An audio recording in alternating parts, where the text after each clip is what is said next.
Arthur is a merciless king who governs the world with his power. In his rise to power, he annihilated his foes, reduced entire cities to ashes with nuclear fire, and carried out unspeakable atrocities, all in pursuit of domination. But one day, he finds himself reflecting on the terrible acts he's committed. A deep sense of guilt consumes him, and in the very next moment, he succumbs to a mysterious illness. As he slowly sinks into the abyss, a voice echoes through the darkness, offering him a second chance and warning him not to waste it this time. A few moments pass. Arthur opens his eyes to see two people staring down at him. The man nearby is Reynold, who happens to be Arthur's father, and the woman beside him is Alice, his mother. Though they don't actually expect their newborn to comprehend their words, they're overjoyed to welcome him into the world. Gradually, Arthur comes to the realization that these two are indeed his parents, and that he was just born only a minute ago. It's still hard for him to wrap his head around the fact that he's a baby again. Yet he can't ignore how naturally nurturing his mother and father are. For the most part, he's fairly content, though he still isn't thrilled about being trapped in a baby's body. He has a big head, he can't talk, and every few hours he soils his diaper without any control, so he's completely lost his autonomy. But then, something catches his attention that's even stranger than his current situation. He watches as his father channels energy into his fists and shatters a massive boulder into pieces. Arthur is left in awe, as this is a power completely unfamiliar to him, even after all his years ruling the world. This display is apparently a pretty impressive one, so Reynold feels proud of himself and turns toward his family, expecting some praise. However, he fails to stay aware of his surroundings, and a rock ends up falling right onto his head. Alice, having anticipated that something like this could happen, hurries over to him and begins using magic to heal the injury. At the same time, she scolds him, warning him to be more cautious the next time he decides to show off. Reynolds might have just been flexing his strength earlier, but when he's serious, those fists are nothing to mess with, because he can drop a wild boar in a single hit during hunts. Having him in the party makes everything smoother for his companions. Once the hunt wraps up, Reynolds heads home, eager for that warm welcome hug, but then he remembers he's still drenched in boar blood. A quick wash is definitely will have to come first. From what he's witnessed, Arthur picks up on two important things. First, this world is so dangerous that it's normal for people to carry weapons just to stay safe. And second, if he wants to live freely in this place, he's going to need to learn how to fight. Now that Reynold has returned, Alice says it's time to lay Arthur down for his nap. Normally, he'd be annoyed at being treated like a baby, but this is actually one part he genuinely enjoys. In his previous life, peaceful sleep was a rare luxury, since there were always people trying to assassinate him when he let his guard down. Sure, he could easily handle any attackers who came for him, but the constant threat was unbelievably stressful. As months go by, Arthur's infant body gains enough strength for him to move independently at last. His first act with this newfound freedom is to waddle over to a mirror, staring intently at his reflection. While his parents find it adorable how fascinated he seems by his own image, the truth is far different. Arthur's simply grappling with the reality that he's truly been reborn as a helpless baby. Now that Arthur can move freely, he wastes no time putting his plan into action later that day. When Alice lays him down for his nap, the moment she steps out of the room, he opens his eyes. He tosses his blanket aside, maneuvering carefully to climb down and escape the crib. Then, as his mother remains absorbed in washing dishes, he begins crawling across the floor slowly, steadily making it all the way to the far side of the room without her ever noticing. She must really be focused on those dishes. Once he reaches his destination, he opens the door to the house's library and grabs a book he needs to start learning more about this world. After going through one of the books, he discovers that this continent is called Dicathan and is divided into three kingdoms. The Darv Kingdom, a subterranean nation inhabited by dwarves. The Elenoir Kingdom, home to elves who reside deep within the forest. And the Sapin Kingdom, a human nation ruled by a king, even though no one here ever resorted to nuking cities to gain control. Arthur is still eager to learn more, so he picks up another book, and this one finally gives him the answers he's been searching for. Arthur had come to realize that the technological level in this world was underdeveloped, and the reason behind this was the existence of magic. People here are able to utilize magic by channeling the mana inside their bodies. Although not everyone is capable of using it, magic still plays a significant role in everyday life. There are two main ways individuals can harness magic. magic, augmentation, and conjuring. Augmentation requires circulating mana throughout the body, which grants the user immense strength, heightened defense, and enhanced agility. On the other hand, conjurers are able to send their mana outside their bodies to manipulate and control any phenomenon they wish. That more or less wraps up the information regarding the magic system in this world, but Arthur doesn't come across any details about the healing magic Alice had used earlier, leading him to assume that she might be a rare exception. Based on what Arthur can gather, the majority of people begin to manifest their mana once they reach puberty, and by channeling that mana through what is known as a mana core, they can learn to control it and eventually become mages. Arthur finds this easy to grasp because, in his past life, he ascended to power due to the natural Kai energy flowing within him. It worked in precisely the same manner as mana, so he concentrates all his energy, testing whether he can trigger a response, and just as expected, a mana core starts to form. This marks a major leap forward in Arthur's growth. Before he gets the chance to continue his training, his mother finally manages to find him. She's been extremely worried ever since discovering he wasn't in his bed, so she's relieved to see that he's safe and unharmed. However, as she picks him up, she realizes that there's something different about him. Arthur begins to worry that she might have sensed the mana inside him, but it turns out she simply noticed that Arthur had pooped himself once again. 2 years pass, and Alice sits writing in her journal one day. She feels incredibly thankful that Arthur is growing up strong and healthy. However, she's beginning to worry a little after all. She's never once seen Arthur smile since the day he was born. Right then, she spots Reynolds and Arthur outside, and it appears Reynolds is teaching Arthur some swordplay. Arthur looks genuinely engaged, but Alice is furious that Reynolds would allow a 2-year-old to wield something as dangerous as a stick. By now, Arthur has realized that Alice isn't someone you want to get angry, so he's going to have to be careful not to make her mad. To avoid any other dangerous activities, his mother decides to take Arthur out for the day to show him around the town. And Arthur is particularly excited about this because it will give him a chance to gather valuable information about this world. He's able to gauge the level of this nation's technology just by examining the weapons being sold to the general public. And he also comes across several materials he's never seen before. Most exciting of all, he gets to witness a mage casting fire magic right in front of him, making today's trip extremely valuable in his eyes. By the end of the day, Arthur's baby body is exhausted from all the activity, so he is struggling to stay awake, and Alice wants to put him down for a nap as soon as they get home. As limiting as this new life has been, Arthur has come to enjoy life with loving parents. In his past life, Arthur got dropped off at spawn with no starter kit, so he was forced to live his entire childhood in an orphanage and never got to experience parental love, so this is a nice change of pace for him. Arthur soon dozes off on Alice's shoulder, so she begins to carry him to his crib, and along the way, she tells him how proud she is of everything he's learned. She's noticed all the times he sneaks out of bed to read books, and she saw the excitement in his eyes when he experienced the outside world, which makes her certain that he has an adventurous spirit. She assumes he inherited that from Reynolds, and she knows that sooner or later, Arthur will want to venture out on his own to explore the world. While she would personally prefer that Arthur live a quiet and peaceful life here, she's willing to support him no matter what, as long as he's truly happy. The next day, Arthur is standing by the window and watches as his father begins practicing in the front yard. He is interested in seeing the applications of magic up close and personal again, so he eagerly watches as Reynolds begins circulating mana within his body. Eventually, rocks begin to fly up from the ground, and Reynolds makes it seem like it's the greatest thing in the world, but in reality, it is pretty pitiful. This marks the extent of Reynolds' ability when it comes to conjuring, but that's only because his true specialty lies in augmentation, making his magic far more effective when used internally within his own body. Watching his father display such power inspires Arthur to go and get some training in, but just as he's about to climb down from the table, Alice informs him that it's time for his nap. Arthur still isn't able to talk yet, so as they walk past the bookshelf, he begins to whine, but Alice tells him that it's nap time and there's no room for books at the moment. Normally, Arthur wouldn't stand a chance in a situation like this, but he's recently discovered a legendary move, the pout. He's perfected the skill of using his baby cuteness as a powerful weapon. So even though Alice still plans to put him down for his nap, she eventually gives in and lets him read his book instead. Once Arthur is by himself, he starts training with his mana core, and over the last 2 years, he's managed to become quite skilled at it. By collecting different fragments of mana throughout his body, he succeeded in forming a mana core within himself, and even though the process was extremely exhausting, it turned out to be completely worth it. Now, with just a bit more focus, he should be able to cast his very first spell. But Arthur miscalculates his mana's strength and ends up accidentally blowing the entire house up. His parents were outside when the blast occurred, and it was so intense that Reynolds' back got seriously burned, but aside from that, he and Alice are okay. However, it doesn't take long for them to realize that Arthur was still inside the house when it exploded, so they immediately rush in to see if he's still alive. An explosion of that magnitude should have made it impossible for a baby to survive. Yet, when Reynolds arrives at the library, he's stunned to discover that not only is Arthur completely unharmed, he was actually the one who caused the explosion. He's just 3 years old, so using magic shouldn't have been possible until he turned at least 12, and yet Arthur is already nearly a master when it comes to mana. He stands tall with pride and looks over at his parents, but he completely forgets that the house is collapsing around him, so when 2 roof beams come crashing down toward him, he's totally unprepared. He tries to run, but his tiny baby legs give out, making it seem like this is the end for him. Luckily, both Alice and Reynolds rush in to rescue him. Alice throws herself over him to shield him with her body, while Reynolds uses his magic to stop all the falling fragments and protect them both. Arthur is a little stunned, since it's the first time anyone has ever put their life on the line to save him, but Alice is so overwhelmed with relief that he's okay. She bursts into tears. Arthur still isn't used to having people care about him like this, so when he sees her crying, he can't help but start crying too. In his old life, he never could have done something like this because he was expected to be a merciless king. There was a time when a man attempted to assassinate Arthur. After his capture, the entire council gathered, ready to pass judgment for his crimes. Not only that, but they also intended to send the man's wife and son back to their homeland, a fate that meant certain torture and experimentation. The man pleaded with Arthur, begging him to spare his family, as they were innocent and didn't deserve to suffer for his actions. In an act of compassion, Arthur chose to execute him right then and there. That's just how things typically went for him in those days. But these days, he trains alongside his father. Reynolds suggests that Arthur should give gauntlets a try, but Arthur has spent his whole life mastering the sword. He's not about to change his primary weapon now. Seeing how adamant Arthur is about sticking with the sword, Reynolds opts to wield one himself, and just to spice things up a bit, he decides to enhance his sword using mana. But to his complete surprise, Arthur does the exact same thing and effortlessly slices through Reynolds' sword. After witnessing that, Reynolds comes to the conclusion that Arthur is far too gifted for him to train properly, so he starts considering the idea of finding a professional instructor for him and heads inside to discuss it with Alice. Alice immediately rejects the idea, saying there's no way she's sending Arthur off to some random town just for the sake of training. They had already agreed on this. Reynolds would be the one to teach Arthur how to fight, while she would handle his magical education. But Reynolds brings up the fact that during their training, Arthur actually sliced clean through his mana-infused sword, and the kid is still just a toddler. If he's already accomplishing things like this at such a young age, then just imagine what he might achieve in the years to come. That's why Reynolds believes it's crucial for him to have a skilled mentor. Alice can't argue against Arthur's extraordinary talent, but she still despises the thought of sending him off to a school in the city all by himself. Because they can't seem to agree, she and Reynolds end up bickering about it for several minutes. Arthur, tired of all the back and forth, interrupts and suggests that they could simply go with him to the city. That way, he'd still get his teacher, and his parents wouldn't have to worry about leaving him on his own. The idea hadn't even crossed their minds, but it neatly fixes everything. They both decide it's perfect and, without wasting any time, begin getting ready for the trip. The following day, a carriage shows up to take them into the city. They'll be making the trip alongside a few of their old friends, and Arthur recognizes them right away as the group that helped Alice and Reynolds rebuild the house after he accidentally destroyed it. They're all part of a party called the Twin Horns. The leader, Adam, steps forward and introduces himself to Arthur. Then Angela does the same, while also pulling pushing Arthur straight into her chest and nearly suffocating him in the process. And of course, his mother watches the whole thing unfold with a big smile on her face. Fortunately, right before Arthur loses consciousness, Durden steps in and pulls him away from Angela, introducing himself in the process. He's a lot more laid back and simply gives Arthur a high five. That's when Arthur spots a girl standing on top of the carriage. She doesn't say a word, so the others chime in and let Arthur know her name is Jasmine. And finally, the last member of the group is Helen, the archer. Now that the introductions are over, it's time for the group to set out. They all board the carts and begin their journey. During the ride, Alice turns to Arthur and asks if he's looking forward to his first major trip.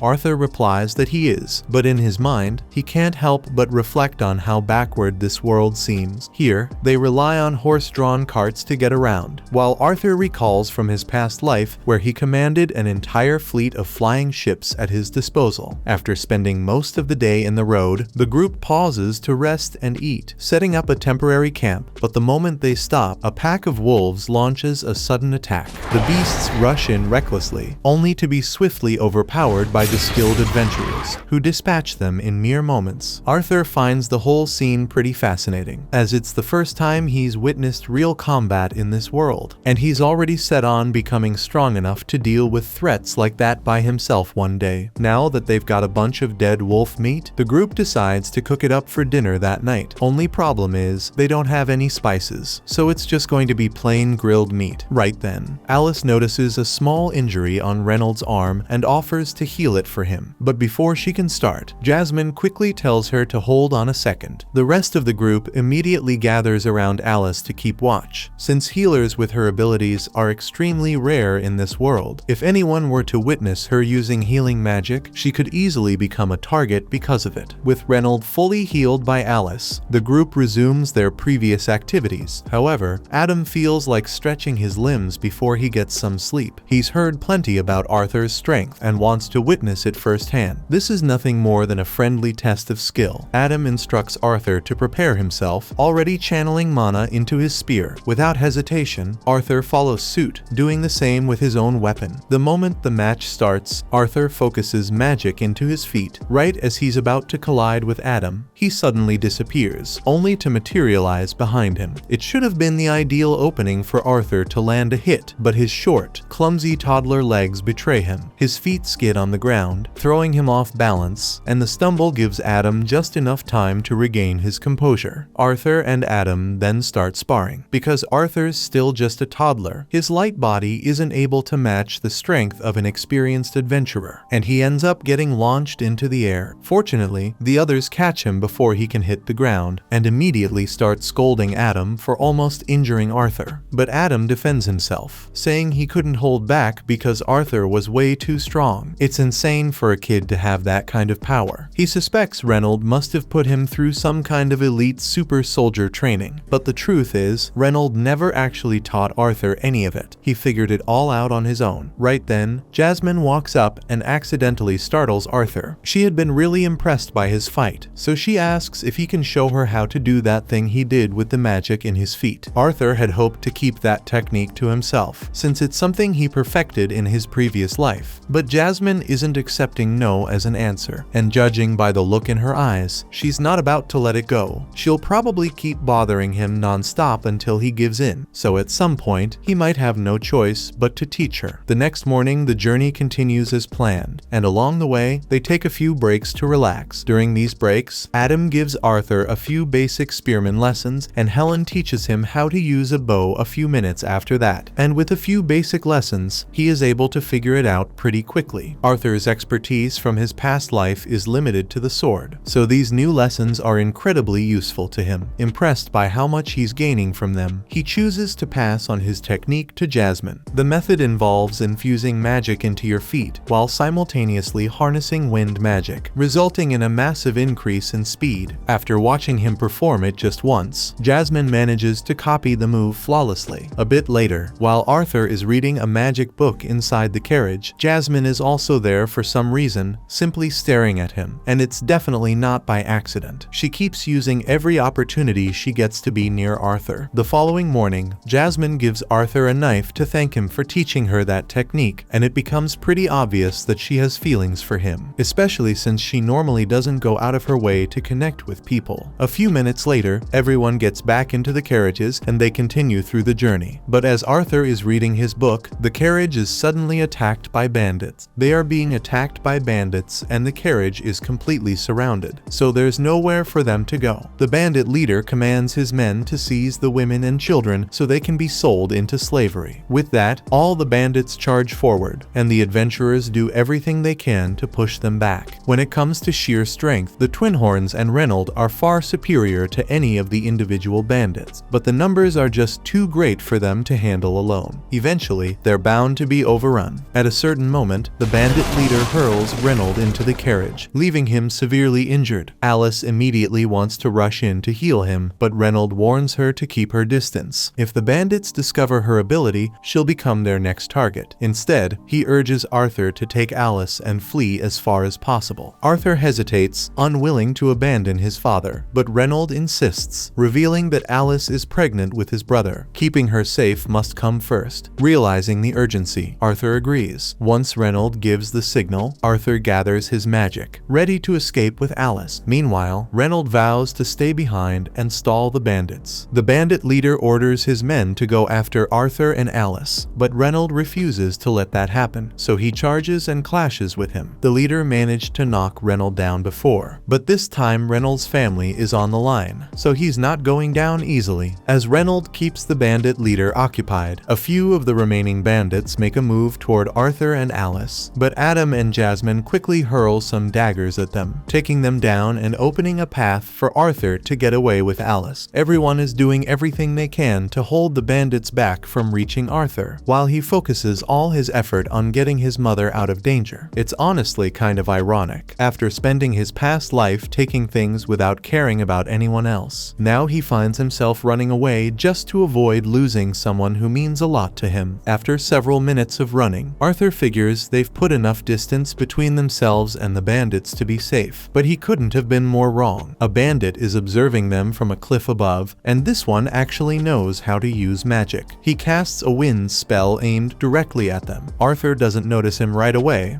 and by the time he finally does, the spell is already on its way, so the only thing he can manage to do is shove Alice out of the way and take the full force of the attack himself. The wind blast knocks Arthur back, so he's going to fall off the cliff, and with his toddler body, that's basically a death sentence. However, if he's going to die, he's not going out alone, so as he is falling off the cliff, he takes the knife he got from Jasmine and throws it at the bandit. The knife strikes the bandit, and the string winds tightly around his ankle. That gives Arthur the chance to yank him off the cliff as well. The adventurers quickly try to use magic to catch Arthur, but by that point, he's already fallen too far for them to reach, which means Arthur is as good as doomed. As he plummets toward what seems like certain death, Arthur reflects on his life, and even though the end is near, he feels an odd sense of calm, knowing he was able to protect the family that means so much to him. He finally gets why that man in his previous life was so determined to safeguard his loved ones. Arthur didn't even hesitate when it came to sacrificing himself for his mother, and while he doesn't regret what he did, a part of him still wishes he could have stayed with them just a little longer. After taking that deadly fall, Arthur somehow drags himself from the river and stumbles into a cave, but just then, he finds himself staring straight into the eyes of a horrifying creature. Immediately regretting his decision to seek refuge here, he attempts a sneak attack on the beast, but the monster effortlessly swats him aside mid-air and urges him to relax. The monster insists that it's not evil and that it only wants to be friends, but Arthur doesn't believe a single word. In any case, he's still seriously wounded and his injuries won't heal unless he eats something. That's when the monster begins picking fruits from the cave wall. It tells Arthur to eat them, but he doesn't trust these random fruits growing out of a wall. He gets ready to stand up and try talking his way out of the situation, but right then, his injuries finally catch up to him. As he tries to rise, he hears something snap and instantly breaks down, crying his eyes out. The monster scolds him, telling Arthur to quit his crying. After all, surviving that fall was nothing short of a miracle. Arthur's mind races with questions, but the creature cuts him off, refusing to answer unless he eats the fruits. At first, Arthur hesitates, unsure, but the moment he takes a bite of the first berry, he's surprised they're actually delicious. Once he's finished stuffing his face, Arthur turns to the monster and asks if it knows anything about how his parents are doing. The monster explains that it's unable to leave the cave, so it can't go check on Arthur's family in person, but it does possess an ability that lets it see across great distances. Using this power, it generates a screen and shows Arthur that his parents have successfully taken down the remaining bandits, so they're still alive and safe, and Arthur is overjoyed to hear such wonderful news. Grateful, he thanks the monster for confirming that his parents are unharmed. Realizing he'll be stuck here for some time, he figures he might as well get along with his strange new companion. Her name is Sylvia, and as it turns out, she's actually a kind person. Over the following days, Arthur remained in the cave, eating and resting to allow his injuries to mend. Sylvia never left his side, keeping a close watch over him the entire time. Once he had finally regained his strength, Arthur was desperate to return home immediately, but Sylvia warned him there was no way he'd survive the journey back alone. The cave he's in right now sits on the outskirts of the elven forest, and this part of the forest is crawling with all kinds of magical beasts and ruthless bandits, way more than Arthur can handle. But that doesn't mean he's going to be trapped here forever. Sylvia has the power to open a dimensional rift, which means she can send Arthur back home, or at the very least, to a place safer than this forest. The only problem is, it's going to take a long time for her to create the rift, so until then, Arthur's just going to have to wait. Since there's nothing else for him to do, Arthur grabs a stick and begins swinging it around, practicing his swordsmanship. A few more days pass, and although Arthur has come to appreciate Sylvia's company, he still hasn't learned a single thing about her. The only things he does know are that she resembles a terrifying monster, that she seems to be hiding from something, and that she's an incredibly kind person. After Arthur is done with his sword training for the day, he heads over to a rock and sits down so he can start training his mana. Sylvia is impressed that a child as young as Arthur already has a mana core, but she's sure that he never learned how to do this. She stretches out her hand, and a large quantity of mana begins pooling in her hand. Arthur is blown away because Sylvia is essentially gathering mana as she casts her spell, and if Arthur could ever learn how to do that, there's no doubt he'd become insanely powerful. That being said, before Sylvia even thinks about offering to teach him the technique, she first asks Arthur what he intends to do with the power he'll gain from mastering it. Arthur had never really considered it before, but now that he thinks about it, he recalls how his family and friends were all nearly wiped out because of some bandits. So he tells Sylvia that he will use his power to destroy anyone who dares to hurt his family. However, Sylvia doesn't like that answer, so she flicks Arthur on the forehead and knocks him back. Sylvia snaps that she'd never share her skills with someone who thinks that way. Arthur argues that wanting to destroy your enemies is only natural. He doesn't get why is she so angry. To make her point, Sylvia presses a single finger to Arthur's forehead and coldly explains, with this same touch, she could crack his skull like an egg or simply brush his skin lightly. Then she asks him, which would he rather experience? And Arthur obviously doesn't want to die, so he says he would prefer the gentle touch. It's easy to let your actions be driven by anger and hatred, but once you give in, your life will become an empty, endless cycle of hate. She doesn't want Arthur to waste his life like that, so she asks him once more, what will you do with the power? Arthur takes a moment to reconsider, but now his attention is drawn to the cheerful grins of those dear to him. With that in mind, he responds that his goal is to wield his strength to safeguard the ones he holds close. Sylvia, pleased with this response, finds it far more to her liking. Meanwhile, outside the cave, a monster that looks very similar to Sylvia seems to be tracking her down, and it is really close to finding her. Back in Arthur's old world, he was the king, but that didn't mean he held all the power. The people who were really in charge were the parliament, so Arthur was basically just an agent of war to be called upon whenever the senators needed him to commit unspeakable acts of violence. But he never liked living that way. Returning to the present moment, Sylvia guides Arthur through the steps of her technique. After demonstrating it herself, she instructs him to give it a try. Arthur starts gathering and compressing the ambient mana in the air around him. Once he masters the process, he channels that mana to enhance his own abilities. Sensing the immediate boost in his power, he excitedly rushes over to Sylvia to express his gratitude for her training. However, Sylvia suddenly senses someone approaching, so she knocks Arthur into a pile of rocks and tells him to stay quiet. Arthur has no idea what's going on, so he takes a look out of the pile of rocks and sees another monster that looks just like Sylvia. Sylvia seems to know who he is, and she is surprised that he managed to find her here. But the second monster doesn't want to waste time, so he demands that Sylvia come with him. But Sylvia simply says no, so he instantly begins attacking. Arthur wants to rush in and help her, but then he hears Sylvia's voice in his head, telling him not to worry about her. The other monster attempts to persuade Sylvia to just go along with him, warning that if she doesn't, he'll be forced to kill her. But Sylvia would rather die than obey him, so she begins gathering her mana and unveils her true form. It turns out that Sylvia is a dragon, and in this form, she's able to use much more power than before. She fires a huge blast at the other monster, so he blocks it. But he tells her she's being foolish because with the current state of her body, she won't be able to survive using that much power. Sylvia is well aware that she will probably die from this, but she doesn't mind because she has lived a long and happy life. She succeeds in slamming the other monster into a wall, but he's not finished yet. He gets back up and starts unleashing a barrage of blasts at Sylvia. She takes heavy damage from the attacks, but at the moment, she's more concerned about Arthur than herself, since the fight is now dangerously close to where she hit him. The other monster launches one more blast at her, and she can't dodge it since it would hit Arthur. So she uses the full extent of her power to intercept the blast and stop time temporarily. While time is stopped, she tells Arthur to come out of his hiding place. Arthur does as she says since it seems safe, and he would like to ask questions about everything that's going on, especially the fact that she's a dragon. But there's no time to waste. Her time-stopping ability won't hold much longer, so she has to move quickly to get Arthur to safety. She tears open the dimensional rift she had been working on, but because of her injuries and the rushed, incomplete casting, the portal doesn't lead to Arthur's home. Instead, it opens into empty, unknown space. She was trying to avoid sending him into the forest since it would be dangerous, but she has no choice now. In any case, she's confident that Arthur can survive on his own and make his way back home with the technique she taught him, so she's not worried about his safety anymore. She once again asks him what he intends to use his power for. Without a moment of hesitation, Arthur responds, saying he'll only use the power to protect his family. That's enough to reassure Sylvia that he won't use his strength for selfish purposes. Before he goes, there are a few things she wants to give him, so she creates an egg and a feather right in front of him. She tells Arthur to wrap the egg in the feather and take good care of it, and as a final parting gift, she imprints her will onto Arthur's body in the form of a mark on his arms. Arthur is confused by the fact that he asks what she's doing, but Sylvia doesn't have the strength to explain it. She tells him he will figure out how to use it one day, but sadly she won't be there to teach him anymore. She also takes a moment to apologize to Arthur, admitting that, in truth, she could have teleported him back to his family the moment he arrived, but she was enjoying his company so much that she didn't want it to end. And now, because of that selfish choice, she's ended up putting him in danger. Arthur feels terrible because he knows he doesn't have the power to save Sylvia from dying here, even though she taught him so much. He doesn't care if she's a dragon or a monster. To him, she's a precious member of his family. He tells her he thinks of her as a mother, but Sylvia reminds him that he already has a mom. Arthur tells her she can be his grandma. Sylvia didn't anticipate that response, but the idea of being called grandma really appeals to her. She asks Arthur to repeat it, and he gladly obliges. Though Sylvia feels deeply sad that she won't have the chance to see Arthur again, time is running short, so she gently pushes him forward, urging him to step through the portal. Arthur understands, so he takes the gifts she gave him and walks through. But at the last second, he changes his mind and starts begging Sylvia to come with him. But she can't do that, so she closes the portal and sends Arthur away. Time resumes and Sylvia is hit with the blast from the other monster, and the damage looks fatal. She falls to the ground, but the monster isn't fooled into thinking she's dead. It knows she's far too strong to be defeated by a single blast. Still, as he moves closer to her still body, he lowers his guard. The moment he's within reach, Sylvia gathers every last bit of her strength and unleashes unleashes a devastating blast, reducing him to ashes and obliterating everything nearby. As Arthur is getting teleported, he hears one last message from Sylvia. She asks if he recalls what she told him earlier about the proper way to use his power. Arthur does remember, though he still feels deeply saddened by everything that just happened. Sylvia then tells him that the world can be a sad place, and moments like these are bound to happen every now and then. But that's exactly why Arthur has to make a difference, why he has to turn things around. Arthur pushes back, insisting there's no way he could ever accomplish something so huge, but she isn't asking him to reshape the world overnight. He can take it slowly, one small step at a time. Besides, this isn't his first time seizing control of the world's fate. Sylvia knows about Arthur's previous life as a king. Even though she disapproves of the way he ruled in those days, she's confident that if Arthur refuses to let hatred take over his heart, he'll grow into a truly noble king, one who can truly change the world for the better. Some time passes, and Arthur regains consciousness on the ground, vowing to honor Sylvia's wish. But first, he has to figure out how to escape this endless forest. After Arthur is teleported into the elven forest, he starts his journey back home. As he walks, a sudden scream pierces through the woods, catching his attention. The cry seems to belong to a young girl, prompting him to channel mana into his feet without hesitation, dashing toward the source. To get a better view, he leaps up onto the branches of a huge tree. From this high vantage point, the scene becomes clear. A group of bandits has seized a small girl. Though she struggles to break free, they've already caught her, muffling her screams by covering her mouth. Since the girl is an elf, the bandits intend to sell her to the nobles for a massive profit once they escape the forest. They quickly bind her and shove her into the back of their carriage. As Arthur witnesses the scene, memories flood his mind. Flashbacks of when he and his own family were ambushed by bandits. He remembers the attackers saying something about sparing him and the women, only to be sold off later. The thought fills him with fury. The first thing that crosses his mind is to kill every last one of the bandits for committing such a vile act. But then he recalls Sylvia's advice about keeping his anger in check, so he pauses to gather his thoughts and cool his head. He understands that if he were to charge in recklessly now, it could endanger the girl's life, so he chooses to hold back and wait for the perfect opportunity to make his move. The bandits climb into their carriage and begin their journey out of the forest, with Arthur silently trailing them from the shadows. As night falls, they don't have any option but to stop and make camp. Unable to navigate in the darkness, Arthur weighs his options. Should he keep following them until they reach a human town, or strike now? But then he catches one of the bandits boasting about how cut is the little girl, and at that moment, Arthur knows he can't afford to wait. He refuses to leave the girl in their hands any longer. Yet, he knows he still has to wait until nightfall before taking action. So Arthur settles down and begins meditating, getting himself mentally ready for the ambush. Once the darkness has settled in enough, Arthur opens his eyes and starts mapping out his attack strategy. That's when he notices the bandits have several forest hounds on leashes, and he finds it strange that those hounds are following the orders of these humans without putting up any sort of fight. He examines the hounds more closely and notices they're all wearing magic collars that are clearly being used to force their obedience, something he might be able to exploit, so he tosses a few rocks toward the wolves to stir them up.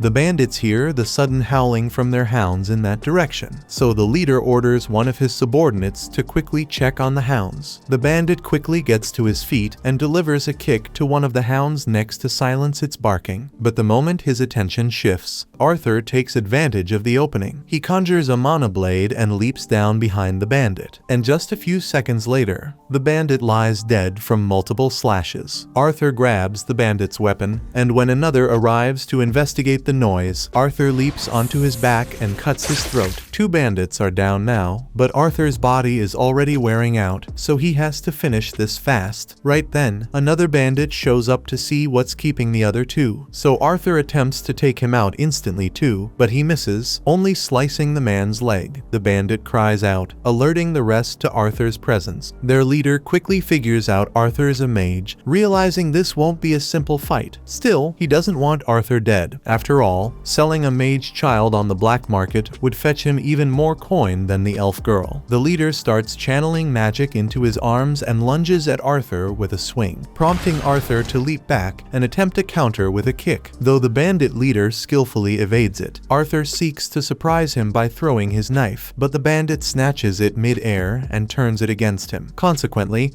Arthur is thrown to the ground, and the bandit hoists him up by the ankles to mock him. The leader taunts Arthur, saying he's no match for an adult in raw strength, and Arthur knows he's right, so instead, he switches tactics and strikes with magic. He throws a fireball straight at the bandit's knee, and as the man cries out in agony, Arthur drives his knife into his skull. With the rest of the bandits dealt with, only the wounded one remains. Arthur finishes him off, then hurries to check on the girl inside the carriage. She's been blindfolded this whole time, completely unaware of what's happened. So Arthur reassures her that the bandits are gone, and she's safe now. Her name is Tesha, and as Arthur helps her out of the carriage, he tells her she's free to return home. But Tesha spots blood on Arthur's hand and becomes deeply concerned for him. Arthur understands that it's typical for children to feel anxious when they see blood, so it may not be wise to let her witness the dead bodies scattered on the ground. He requests Tesha to stay there for a moment and proceeds to drape a tarp over all the bandit corpses. Tesha asks Arthur what became of the men who took her, not wanting to confess that he killed them. Arthur simply explains they had a little accident and won't trouble her again. The girl doesn't press further, so Arthur retrieves her belongings from the bandit's carriage and hands them to her. With a quick farewell, he turns to leave. He still has a long journey home ahead of him, but Tesha suddenly grabs his arm, pleading with him not to go. She's terrified of being left alone. If Arthur abandons her here, she could end up as prey for the tree golems lurking in the forest. He asks if she at least knows the way home, and while she recognizes the direction, she has no clue how far her village actually is. Arthur isn't thrilled about it, but deep down, he knows Tesha won't survive the journey alone. Reluctantly, he agrees to take her home. He takes a look at the hounds, and for a moment, he likes the idea of using them to speed up their travel. Though, since he has no clue how to keep a hound under control, he figures it's best to just leave them behind. However, Tesha insists that they should at least take off the magic collars from the hounds so they can go back to the forest. Arthur cautions her that the wolves might turn aggressive once the collars are removed, but she believes she'll be fine since she hasn't done anything to provoke them. And as someone who lives in this forest, it's her responsibility to care for the creatures that inhabit it. Eventually, she removes the collars from the wolves, and just as expected, they calmly make their way back into the forest. The following morning, Arthur and Tesha start their journey toward the elf village, and after some time, they pause to have a meal. Arthur prepares a simple stew and insists she eat it, explaining that she'll need the strength for the lengthy journey ahead. Tesha finds the stew's aroma odd, being made solely from dried meat and salt, so it's not particularly tasty, but it's better than going hungry. Tesha asks Arthur what brought him to the Elshire forest in the first place, since it's unusual for humans to come here, especially a child traveling alone. Arthur then explains that he was separated from his family and somehow ended up this place. Arthur then asks Tesha what life is like in the kingdom of Elinor, and she adores it there. Her parents are usually occupied with work, so she mostly spends her time with her servant and her grandpa. They keep moving forward on their journey, but since Tesha has no idea how far her village actually is, it's tough to tell how long the trip is going to take. To make things even more frustrating, the hounds Tesha set free have been trailing them for quite some time now, and Arthur is seriously starting to regret not killing them when he had the chance. That night, Arthur chooses to keep watch outside the tent to ensure the hounds don't attack him and Tesha while they sleep. However, after some time, Tesha peeks her head out and urges Arthur to come to bed. He insists he isn't tired and plans to stay on guard, but she's far too frightened to be left alone, so she begs him to join her inside the tent instead. Arthur finally relents, choosing to stand guard from within the tent to ease Tesha's worries. She tries to act unafraid, but she insists that Arthur remain close to her at all times. Before bedtime, she's curious to learn about the human kingdom and asks Arthur if it's true that all humans are perverts who take multiple wives. Arthur is caught off guard when Tesha says that and asks her where she heard it, so she tells him it was her grandfather who said it. Arthur admits that there are people like that, but insists that most humans are actually pretty modest. Tesha takes his word for it, then rolls over and falls asleep right away. By morning, Arthur and Tesha wake up and continued on their travels. Over the past few days, Tesha has grown quite fond of Arthur, and now that the memory of the slave traders had faded, she seems much happier, though her survival skills were still lacking. She couldn't even manage to cross a river by herself, forcing Arthur to carry her over. Out of nowhere, Arthur feels a strong pain in his chest, and he can't figure out what's causing it. Tesha, visibly concerned, rushes off to search for some medicinal herbs that might be useful, but Arthur has a feeling this isn't just an ordinary sickness. As he leans back against a tree for support, the hound from earlier suddenly appears, and Arthur begins to panic, realizing he's in no shape to defend himself if it chooses to attack. Tesha soon returns with the herbs, so Arthur warns her to stay away because the hound might be dangerous. But to his surprise, the wolf just drops a dead boar in front of Arthur and walks away. Arthur is confused by what just happened, but Tesha assumes the hound was trying to thank him for his help earlier. That evening, Arthur and Tesha make camp and have some roasted meat by the fire. The meal tastes far better than the stew, and Tesha absolutely loves it. Earlier, while she was out looking for medicinal herbs, she stumbled upon some mushrooms, so she shares them with Arthur, though he likely should have refused the odd-looking fungi, because they leave him suffering from a nasty bout of diarrhea. Once Arthur wraps up his business, he's completely exhausted and on the verge of passing out. But Tesha keeps chatting with him. She starts telling Arthur how her grandfather used to read her storybooks about the human and dwarven kingdoms, which made her dream of visiting those lands. Unfortunately, she was never given the chance, since elves have always been wary of people from other races. Just then, Tesha realizes that Arthur hasn't been listening to a single word she said, but she knows he's just sleepy, so she covers him with a blanket and wishes him a good night. The following morning, the pair resumes their journey, but the throbbing in Arthur's chest grows even more intense. Tesha apologizes for not knowing how to ease his suffering, but Arthur reassures her it's nothing serious. Shifting the conversation, she asks if she can call him Art, explaining that she now sees him as a friend. After all, they've shared so much time together and grown incredibly close. Arthur tells her he's fine with being friends, and Tesha seems surprised by how casually he takes it. With a playful grin, Arthur dramatically vows to treasure every second that Tesha considers him a friend, but his teasing only annoys her. She scolds him to quit acting so immature. Arthur finds it amusing that she of all people would call him childish, especially after she was the one pleading with him to stay close because she was afraid. However, Tesha insists that was completely different. Putting that aside, Arthur realizes something. Tesha is actually the first real friend he's ever had. Back in his old world, people feared him too much, and he never had anyone he could truly consider a friend until now. Right at that moment, Tesha notices something that seems familiar, so she calls Arthur over to check it out. Arthur walks over, thinking he might finally see his parents, but instead, he finds himself staring at a massive tree with a portal right in its trunk. Tesha explains that this is the gateway to Elf Village. Then she reaches out her hand and invites him to follow her inside. Sadly, the elves still harbor a deep hatred for humans, so once Arthur steps into the elf village, he's immediately under arrest, and the guards press their blades against his throat. Desperate, he turns to Tesha, hoping she'll speak up for him, but to his astonishment, she just stares at him coldly without saying a single word. Witnessing this, Arthur begins to suspect that Tesha deliberately lured him into a trap, and he can't believe he let himself fall for the idea that someone might genuinely want to be his friend. After everything, he's already endured many betrayals in his previous life. Just as the elves are about to execute him, with Tesha silently watching, it turns out she had no part in this betrayal. It's unclear why she stayed quiet until now, but the moment she hears the guards declare they're going to kill Arthur, she finally speaks up and orders them to stop. One of the guards protests, insisting the boy is nothing but a savage human, but Tesha firmly counters that Arthur isn't a threat. In truth, he's the sole reason she managed to return home safely. Tesha's testimony should have been enough to make the guard pause and rethink executing Arthur, but instead, he dismisses it, presuming Arthur must have manipulated her into believing he's a good person, and thus, the guard still intends to kill him regardless. Yet, before he can finish, an old man steps forward and commands them to release the boy. His name is Virion, Tesha's grandfather and the former king of the elf tribe. Far more rational, he trusts Tesha when she insists that Arthur saved her life. life. He even apologizes to Arthur for treating him so harshly after everything he did to save Tesha. Still, it did seem quite dubious that the missing princess suddenly appeared alongside an unfamiliar boy. Arthur is relieved that he's no longer going to be executed, but he's also completely stunned to learn that Tesha is a princess, since she never bothered to tell him. Despite traveling together for days, Tesha apparently didn't think it was worth mentioning. Right at that moment, Tesha's mother and father arrive, having been told their daughter had finally been brought back, and Tesha immediately rushes into their arms, overjoyed to see them after so long. If Tesha is a princess, then logically, her parents must be the king and queen of Elenoir. Unfortunately, they aren't nearly as reasonable as Virion was. The second Tesha's father notices Arthur, he demands to know why a savage human is standing in his kingdom. He commands his soldiers to seize the human and put him to death on the spot. Yet not a single one of them obeys. Even though he is the reigning king, Virion had already given orders to leave Arthur unharmed, and every last soldier is far too afraid to defy Virion. The elder elf steps in, reminding the king that Arthur was the one who rescued Tesha and brought her home safely, meaning they can't just treat him like some enemy. Tesha, too, insists that Arthur should be received as an honored guest in their castle, not a prisoner. However, her father hesitates to accept this. After all, humans are strictly forbidden from entering the elf kingdom, much less stepping inside the royal castle. But the thought of dealing with Tesha's outburst is enough to sway him, and he grudgingly consents to treating Arthur with proper hospitality. With the misunderstanding now resolved, the group prepares to make their way to the castle. Though, just before they depart, Virion informs Arthur that he wishes to speak with him privately later. Arthur feels a bit cautious around Virion, as he can sense the immense power the old man possesses, but he doesn't have much time to dwell on it, because Tesha quickly pulls him away to give him a tour. It's Arthur's first time seeing the elf kingdom, and he's blown away by how different it is compared to the human kingdom. Still, the hatred against humans remains obvious, as every elf they pass seems to stop whatever they're doing just to stare at Arthur while he walks alongside Tesha toward the castle. However, no one dares to insult him outright, since he now holds the status of an official royal guest. Tesha is the only one who treats him with genuine kindness, but Arthur can't help but keep wondering why she hesitated so long before stepping in when the guards were about to execute him. Right at that moment, the pain in his chest returns, and it's been steadily getting worse with each passing day, though he still has no idea what's behind it. Once they reach the castle, Tesha is warmly welcomed by her servants, and she immediately makes it clear that Arthur is to be treated with kindness and respect, no matter if he's human. With that settled, she turns to Arthur and asks if he wants to go play with her, but Arthur suggests they hold off for now. He figures her parents would want a full account of what happened to Tesha and how the two of them managed to return safely. The group makes their way into the meeting room, and since they're about to have a proper discussion, Tesha insists they should bring out some tea and snacks. Once the refreshments are served, Tesha's father takes the opportunity to introduce himself properly. He reveals his name is Alduin, and he rules as king of Elenoir. His wife is named Muriel, and of course, his father is none other than Virion. Arthur introduces himself as a simple town boy from the kingdom of Sapin, fully aware that someone like him, just a human, would typically never be granted entry into Elenoir, much less an audience with a royal family, so he expresses his gratitude for their hospitality. Alduin is amazed by how composed and mature Arthur acts, especially for someone his age, but more importantly, he's eager to hear the full story about what happened with Tesha and how she ended up going missing. Arthur recounts the full story of how he was separated from his family during a bandit assault and found himself in the Elven Forest, though they omit the detail about encountering Sylvia in the cave. He then describes the moment he met Tesha, explaining that he discovered her in the midst of being abducted by slave traders. Alduin is furious that humans had the audacity to attempt selling Tesha into slavery, but Arthur points out that elves have also engaged in the crime of slave trading, so it's not solely a human vice. Setting that aside, Virion inquires how Arthur succeeded in rescuing Tesha from the slave traders. Arthur then reveals that he eliminated them all. When one of the guards hears this, he begins shouting that it's impossible for a child to have taken down slave traders alone, but Virion quickly silences him, warning that he won't say it again. Arthur doesn't appear to be lying, so Alduin says he's inclined to believe his story, and now that everyone is on the same page about what happened, Arthur mentions that he has a favor to ask. task. As he already explained, he ended up stranded in the forest following the bandit attack, so he's hoping they can help him return home. Alduin is furious that a human would have the audacity to request a favor from the elven family, but considering Arthur went out of his way to safely bring Tesha home, it's only right that they repay the debt. Besides, if Alduin refuses to assist Arthur, he'll have to endure Tesha's inevitable outburst, and he'd rather avoid that. Reluctantly, he agrees to help. However, the teleportation gate leading back to Sapin is currently sealed and can only be activated once every 7 years during the summit between the leaders of the three kingdoms. Since the last meeting was 2 years ago, Arthur would need to wait another 5 before the portal becomes accessible again. Arthur isn't willing to wait that long, and Alduin also dislikes the thought of a human remaining in Eleanor for 5 years, so he decides to have a group of soldiers guide Arthur back to Sapin. He wants the boy gone as quickly as possible, but since it's already quite late, he says Arthur can rest here for the night and depart in the morning. Arthur expresses his gratitude for Alduin's decision to help him return home, but the pain in his chest keeps intensifying, and Virion appears to pick up on the fact that something isn't right with him. A little while later, a room has been prepared for Arthur in the castle, and he is currently taking a bath, but the pain just keeps getting worse and worse, so Arthur is getting worried that he might die. After his bath, he walks out onto the balcony to get some fresh air in hopes that it will help with the pain. He feels a little better now, but he needs to figure out the cause of his constant pain before something bad happens. Right then, Arthur glances upward and spots Tesha along with her parents standing on the balcony above him, and the sight of them brings his own parents to mind. He still doesn't know if Reynold and Alice survived the bandit assault, but he's aware of how strong they are, so they must have found a way to make it through. Even so, he deeply wishes he could speak with them at this moment. Just then, Tesha notices Arthur, and she can tell that he looks sad, so after she's done with her parents, she goes to talk to him. Once she finally catches up to Arthur, she apologizes for how rudely her father treated him, but Arthur says he doesn't mind. He understands why Alduin would behave like that, since there have been decades of wars between the elves and the humans, so of course it would be hard for him to trust a human, especially when his daughter is involved. Thinking about parents makes Arthur remember how far he is from his own, and he can't help but worry that they might not be glad to see him. After all, their whole trip had been for his benefit, so they might end up blaming him for everything that happened. He also holds himself responsible for failing to protect his family during the bandit attack and getting separated from them. But just then, Tesha grabs his face and shakes his head. She doesn't know much about Arthur's parents, but if they're anything like her own, then she's certain they'll be happy to see him when he finally makes it back. At that moment, the hallway becomes illuminated by a bunch of fireflies, and in the middle of their radiant light, Arthur begins trying to picture his parents' smiling faces. Ever since he was reborn into this world, they've been by his side, and not once have they made him feel unloved. So then, why is he so afraid that they might resent him for what happened? He has been letting his trauma from his past life cloud his judgment with suspicion for a while now. He even suspected Tesha of backstabbing him earlier, but when he looks at her now, all he sees is an innocent girl who would never want to hurt her friend. Suddenly, Arthur senses something flying directly toward Tesha, so he quickly catches it and instantly channels his mana, ready to strike back at whoever launched it. But to his surprise, it turns out Virion was the one who threw it. Arthur can't believe Virion would do something as cruel as try to harm his own granddaughter, but Virion assures him that he never meant to hurt Tesha. The projectiles he tossed were merely a couple of glowing fireflies, and she wouldn't have even felt them. However, he still finds it impressive that Arthur was able to react and counterattack so quickly. The reason Virion pulled this stunt was to verify whether Arthur was telling the truth about possessing the strength to kill those slave traders, and he was clearly telling the truth. Tesha runs over and tells Virion to stop messing with Arthur, but that's not why he came here. He noticed something interesting about Arthur earlier, so he wants to have a little sparring match with him to see how strong he really is. Virion summons a sword using his magic for Arthur to use in their fight and moves Tesha out of harm's way so she won't get injured. Arthur accepts the challenge and rushes forward, swinging at Virion, but Virion is far too quick. Even when Arthur enhances his speed with mana, he still can't match Virion's movements, and just when it seems like he's found a chance to strike, Virion breaks Arthur's sword with a strike from his palm. A shard of the broken wood flies toward Tesha, so Arthur Arthur hurls the remaining piece of his sword to block it and keep her safe. Arthur launches an attack at Virion using only his mana, but Virion responds by meeting him with his own mana. The sheer power of Virion is utterly dominant, leaving Arthur with little hope of defeating him. Yet Arthur isn't the type to back down. After Virion sends him flying, Arthur instantly rushes forward again, this time striking Virion squarely on the forehead. The hit didn't deal much damage, but Virion is stunned that Arthur managed to break through his defenses and actually land a blow. Eager for a second round, he's suddenly interrupted when Tesha pinches his backside and scolds him for bullying Arthur. Arthur reassures them that it's fine. In fact, he's almost honored that someone as strong as Virion considers him a worthy opponent. Seizing the moment, Virion then tells Arthur that he wants to take him on as his disciple. Arthur is taken aback and questions Virion if he being serious, though this clearly isn't the kind of thing Virion would ever joke about, so he presses Arthur, asking whether he'll accept the offer. Arthur hesitates, unsure how to respond, particularly because he still hasn't managed to let his parents know that he's alive. Virion reassures Arthur that if that's his only concern, he knows a way for Arthur to speak with his parents immediately. Arthur is curious, but before he can respond, another strong pain shoots through his chest, and Virion appears to understand the reason behind it. He informs Arthur that he has received a beast will, and if Arthur does not consent to becoming his disciple, the pain on his chest will kill him sooner or later. Upon receiving such dreadful news, Arthur tries to sleep, but rest doesn't come easily. The fear of being separated from his family, along with the looming possibility of his own death, plunges him into a horrifying nightmare where a demon torments him. Suddenly, he hears a voice calling his name. When he opens his eyes, he sees Tesha on top of him. She's been attempting to wake him up for some time, but he keeps muttering about a monster, which is beginning to frustrate her. She urges him to quickly prepare, as Virion is already outside waiting. Arthur rises from bed and begins to change his clothes. As he dresses, Tesha inquires if he truly intends to remain here and train under her grandfather. However, Arthur hasn't made up his mind yet. His choice hinges on whether Virion can indeed connect him with his family, for as long as Arthur has the opportunity to speak with his parents and assure them of his safety, he will feel content. After getting dressed, Arthur and Tesha make their way downstairs together. However, the moment they open the doors, they overhear Alduin in a heated argument with Virion. Alduin can't bear the idea of allowing Arthur to stay in the Elf Kingdom. It would defy centuries of elven tradition for Virion to accept him as a disciple, but Virion remains unmoved. He's taken a liking to Arthur, and he's determined to make him his disciple, no matter who tries to stand in his way. Tesha attempts to defend Arthur, but Alduin refuses to listen to her perspective since it's obvious she supports Arthur remaining with them. By chance, Virion isn't interested in Alduin's viewpoint either. Because of this, he instructs Arthur and Tesha to board the carriage, as they have places to go. During their journey to meet Virion's acquaintance, the trip drags on for so long that Tesha eventually falls asleep. Arthur questions Virion about whether their arrival will still take a while, but this time, he calls him Grandpa. Virion is surprised on how fast Arthur has abandoned formalities, though if everything goes well and Arthur stays under his guidance, he might as well be considered family. The casual way Arthur speaks doesn't bother Virion at all. In fact, he's happy that Tesha finally has a friend to spend time with. Being an only child, she is the only heir to the throne. Because of this, most of the other children keep their distance from her. The few who did get close inevitably shattered her trust in some way. As a result, Tesha struggles to open up to new people, yet when she's with Arthur, she always appears to be enjoying herself immensely. For this, Virion is deeply grateful. Arthur, too, has deep-seated trust issues, but when he looks at Virion, all he perceives is a genuine, kind-hearted man, someone he instinctively feels he can rely on. The carriage finally reaches their destination. After waking Tessie up, everyone exits the carriage. Arthur is curious about the identity of this enigmatic individual, reasoning that they must hold great significance if someone as influential as Virion would travel all this way just to meet them. Virion can't wait any longer, so he stomps toward the door and shouts for Rinia to come out immediately. As he leans in, pressing his ear against the door to listen for any movement inside, he's suddenly struck in the face when the door swings open. After collecting himself, Virion presents Rinia as a sorceress with rare abilities. Given her expertise, he's confident she can assist Arthur in reaching out to his family. She welcomes them inside so they can begin right away. However, once they step in, all Arthur notices is an ordinary-looking home with nothing but a simple bucket of water resting on the table. This makes him question just how she plans to help him. Rhaenyra reveals that she belongs to a rare category of mages known as diviners. As a diviner, she possesses the ability to look into both the past and future of individuals. She briefly channels her powers toward Arthur and instantly senses that he is no ordinary child. Certain portions of his past remain obscured from her vision. However, even if she could see more, her understanding would still be limited, as her power only grants her fleeting glimpses of fragmented memories. That being said, Arthur didn't visit to have her look into his past. His purpose was to reassure his family that he's safe. Rhaenyra slides the bucket of water toward Arthur, instructing him to focus deeply on his parents for the best outcome. She then starts channeling her abilities, and within moments, visions of his parents begin to appear to Arthur. Alice has just completed cooking a pot of stew for dinner, far more than the two of them could possibly eat. Reynold adores this dish, but neither of them can truly savor it with Arthur missing. For all they know, he might have died after that terrible fall from the cliff. The guilt consumed Reynold so deeply that he nearly succumbed to alcoholism. Yet, with his wife pregnant and in need of care, he had no choice but to abandon the search for their son and retreat to the city instead. In the city, Reynold found work and, within just a few weeks, managed to earn enough to buy a house. Yet, no amount of prosperity could ease the pain of Arthur's absence. In that moment, they suddenly hear his voice. Though they can't see him, Arthur reassures them that he's alive and safe, currently residing in the elven kingdom of Elenoir. He admits he doesn't fully understand how it works, but with the help of a friend, he's using a rare form of magic to communicate with them across the distance. He wants to come back home, but at the moment, he can't do that because there's something wrong with his body. He needs treatment, and without it, he won't survive. Still, he promises that as soon as he's healed, he'll return to them. He just doesn't know exactly how long that recovery will take. He also doesn't want them to carry any guilt over what happened, because it was his decision, and if he had to make that choice again to protect his family, he wouldn't think twice. Reynold and Alice are overjoyed to learn that Arthur is still alive, but having to part ways with them once more brings tears to Arthur's eyes. Even so, he's grateful that he had the chance to speak with them again, and he's made up his mind he will never put them through that kind of worry again. In order to keep that promise, he knows he must grow stronger. So, he turns to Varian and asks to become his disciple. Now they just need to convince Alduin to agree to let Arthur live in the castle. Alduin is still against the idea because of his deep hatred for the humans, but Tesha reminds him that Arthur saved her, so if he kicks him out, then he'd be seen as an ungrateful elf. Alduin still attempts to argue that Arthur's presence could spark a major incident within the elf kingdom if anything were to go wrong, but Varian has already considered that possibility. He instructs Alduin to make a public announcement declaring Arthur as his new disciple, because with Varian's authority, no one would dare to object or raise a complaint about Arthur staying there, and with that, Arthur is officially granted permission to reside in the royal palace. Once the meeting concludes, Alduin approaches Arthur to apologize for how he behaved earlier. While he may not be fond of humans in general, Arthur seems like a good kid, and since Arthur saved Tesha, Alduin feels it's his responsibility, as her father, to repay that debt. He tells Arthur that he can now consider himself part of the family. Arthur is a bit taken aback by how quickly Alduin and Muriel changed their attitude toward him. But then again, both Varian and Tesha had spoken up for him a great deal, so it makes sense that Alduin would come around. Arthur thanks Alduin and says it's an honor to be welcomed into the royal castle. But Tesha interrupts and says this isn't good enough. If they are really going to welcome Arthur, then she wants Arthur to be allowed to play outside with her, and considering the fact that Alduin has already accepted Arthur, he has no objections to him and Tesha playing together. With permission granted, Tesha eagerly pulls Arthur out into town to give him a tour. Once again, he finds himself fascinated by elven culture. Tesha is quite familiar with this area, so she informs Arthur that just down the road, there's a shop filled with delicious fruits and sweets. However, she warns him that it's extremely popular. If they don't move quickly, all the treats might be gone. Grabbing his arm, she tugs him along to pick up the pace, and Arthur follows after her with a smile. But then he accidentally bumps into a kid along the way. it was an honest mistake, but the kid starts insulting Arthur and yelling at him for getting his filthy human germs all over him. At this point, Arthur is wondering how this kid has the balls to be so rude when he is within punch range. But Tesha tells him to just ignore him because it's not worth causing trouble over something as minor as this. Typically, Arthur would have chosen the mature path and simply walked away from Faerith. But when Faerith begins insisting that Tesha shouldn't associate with someone as lowly as Arthur and should instead spend her time with him, Faerith, a member of the elven nobility, clearly has a high opinion of himself. So, Arthur decides to toy with him a bit. He acts like he's thrilled to meet Faerith, but deliberately mispronounces his name. Faerith gets mad that Arthur mispronounced his name, so Arthur apologizes and acts like it was a mistake. He says he will be sure to pay proper respect to Faerith the next time they meet and turns around so he can leave with Tesha. But Faerith stops him. He may be insufferable, but he's not stupid, so he figured out that Arthur was intentionally being sarcastic, and he refuses to let such disrespect go unpunished. He challenges Arthur to a duel with the honor of his family name on the line, and Arthur can't believe he was really dumb enough to request a duel. Tesha intervenes, telling Faerith that even as a noble, he's taking things too far. Faerith responds that challenging someone to a duel is only natural when they've dishonored his name. However, Tesha counters by reminding Faerith that Arthur is Virian's disciple. It would be foolish to pick a fight with the disciple of the kingdom's most powerful man. Yet Faerith remains convinced there's no way he could lose to a mere human. He then warns Arthur that refusing the duel would shame Virian's name. Arthur is still trying to wrap his head around this whole thing. In his old world, a duel was always a battle to the death, so it makes no sense for a kid to carelessly challenge him to a duel here. But judging by the mildly entertained looks on the adults nearby, it seems that duels aren't death battles here, so Arthur has no reason to refuse. Tesha asks Arthur if he's sure he wants to do this, and he says he is fine with it. So the duel becomes official, and the two get ready to fight. The duel starts, and Faerith charges at Arthur with a stick, full of confidence. Everyone has a plan until they get hit,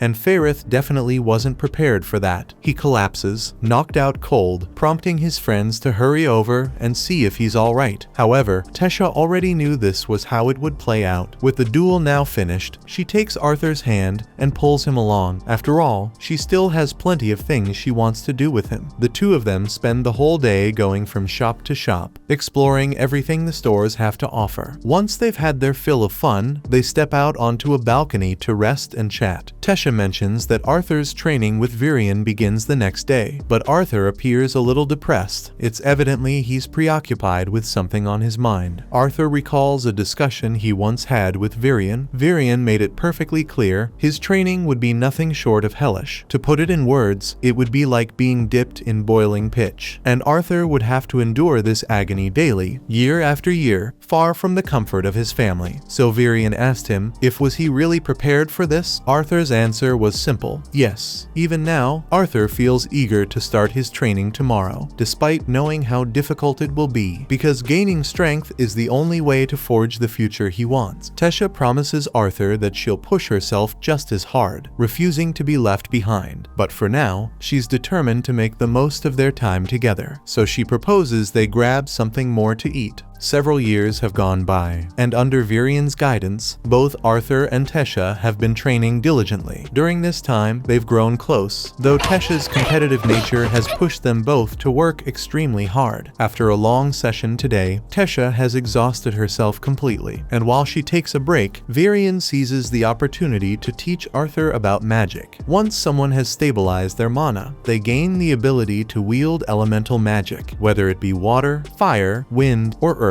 However, in this world, the elements one can master are largely determined by their race. Take elves, for instance. They have a natural talent for wind magic, along with strong aptitudes for water and earth. Fire, on the other hand, tends to be incompatible with them. On the other hand, dwarves excel particularly in earth and fire elemental magic. However, humans are capable of using all four elements, though their affinity for any single one can vary greatly depending on how much they've trained. Tesha lifts lifts her hand and questions Virion. Why hasn't he had Arthur train with his mana core if it's so crucial? Virion responds that, at the moment, Arthur just isn't strong enough to endure it. His body holds a beast will, and while it can provide immense power, it also disrupts the link between Arthur's physical form and his mana core. That instability is what's causing the pain in his chest, so before he can resume mana training, he must first fully reassimilate his mana core. Tesha playfully claims this proves she's stronger than Arthur at the moment, but he shouts back that naturally she'd have the upper hand since her attacks are all enhanced with mana. Among the elves, someone is considered gifted if they awaken their mana by age 10, yet Tesha could wield magic at just 9. That's why she's been training side by side with Arthur all this time. Since Arthur's training has been advancing steadily, Virion decides it's finally time to awaken his beast will. If the process succeeds, the constant pain in Arthur's chest should disappear completely, becoming an official beast tamer through this ritual. Arthur expresses his gratitude to Virion and urges him to begin immediately. As Arthur takes a seat and Virion starts the awakening, Tesha watches with concern, unsure if Arthur will truly be alright. Virion reassures her, admitting that while Arthur might feel some intense heat, it shouldn't be unbearable. But the moment Virion starts awakening the beast will, Arthur lets out a scream of agony as an overwhelming surge of energy explodes from his body, so powerful that it violently throws both Virion and Tesha backward. While the awakening itself technically succeeded, the immense strain it places on Arthur's body causes him to collapse unconscious on the spot, leaving both Virion and Tesha deeply concerned. They carry Arthur back to the castle and lay him down to rest, giving him time to recover. When Arthur finally wakes up, he sees Virion sitting beside the bed, watching over him. Virion asks if he's feeling okay, and Arthur replies that he seems fine. Curious, Virion then questions whether there's anything unusual about the beast will Arthur received, because a reaction as intense as his almost never occurs. Arthur had planned to keep his meeting with Sylvia hidden, but seeing no reason to conceal it any longer, he finally admits to Virion that his beast will was a gift from a dragon. The revelation leaves Virion stunned. He struggles to believe it at first, yet he can't ignore the fact that the sheer power radiating from Arthur's beast will undeniably resembles that of a dragon's. Virion warns him that he must never speak of his dragon will to anyone. If this secret were to spread, it would draw unwanted attention his way. Having said that, Virion informs Arthur that he's set to return home in just 4 months, meaning he'll need to stay cautious once he departs. Arthur is taken aback. He'd assumed he still had 2 years before the next interrace meeting, but as it turns out, a cultural exchange event was recently arranged, so the portals to Xyrus City will reopen in 4 months. Arthur asks Virion if Tesha has been told yet. She'd be heartbroken to learn he's leaving so suddenly. Virion replies that her parents are currently explaining everything to her. That night, as Arthur lies in bed holding the egg Sylvia entrusted to him, he struggles to accept that he'll be parting ways with Tesha in just 4 short months. Suddenly, he notices something. The egg begins to hatch. Moments later, a tiny dragon emerges. Arthur is initially concerned, but the creature is so small and adorable that it couldn't possibly hurt anyone, so he gently scoops it up into his hands. But then the dragon sinks its teeth into his arm. Arthur stumbles back and lets go of the dragon, but when he examines the place where he was bitten, he doesn't see ordinary bite marks. Instead, a crest begins to form. This crest creates a connection between Arthur and the dragon, allowing him to feel what the dragon is thinking, even if he doesn't fully comprehend it. Since he'll be the one raising the dragon, he makes the choice to name it Sylvie, after her mother, Sylvia. He then falls back asleep, but the following day Tesha enters Arthur's room, intending to talk to him about his departure in 4 months. However, as she lifts the covers to wake him, she notices Sylvie lying beside him in bed. Arthur wakes up confused, thinking at first that something might be wrong, but soon realizes that Tesha is simply playing with Sylvie, so he decides to go right back to sleep.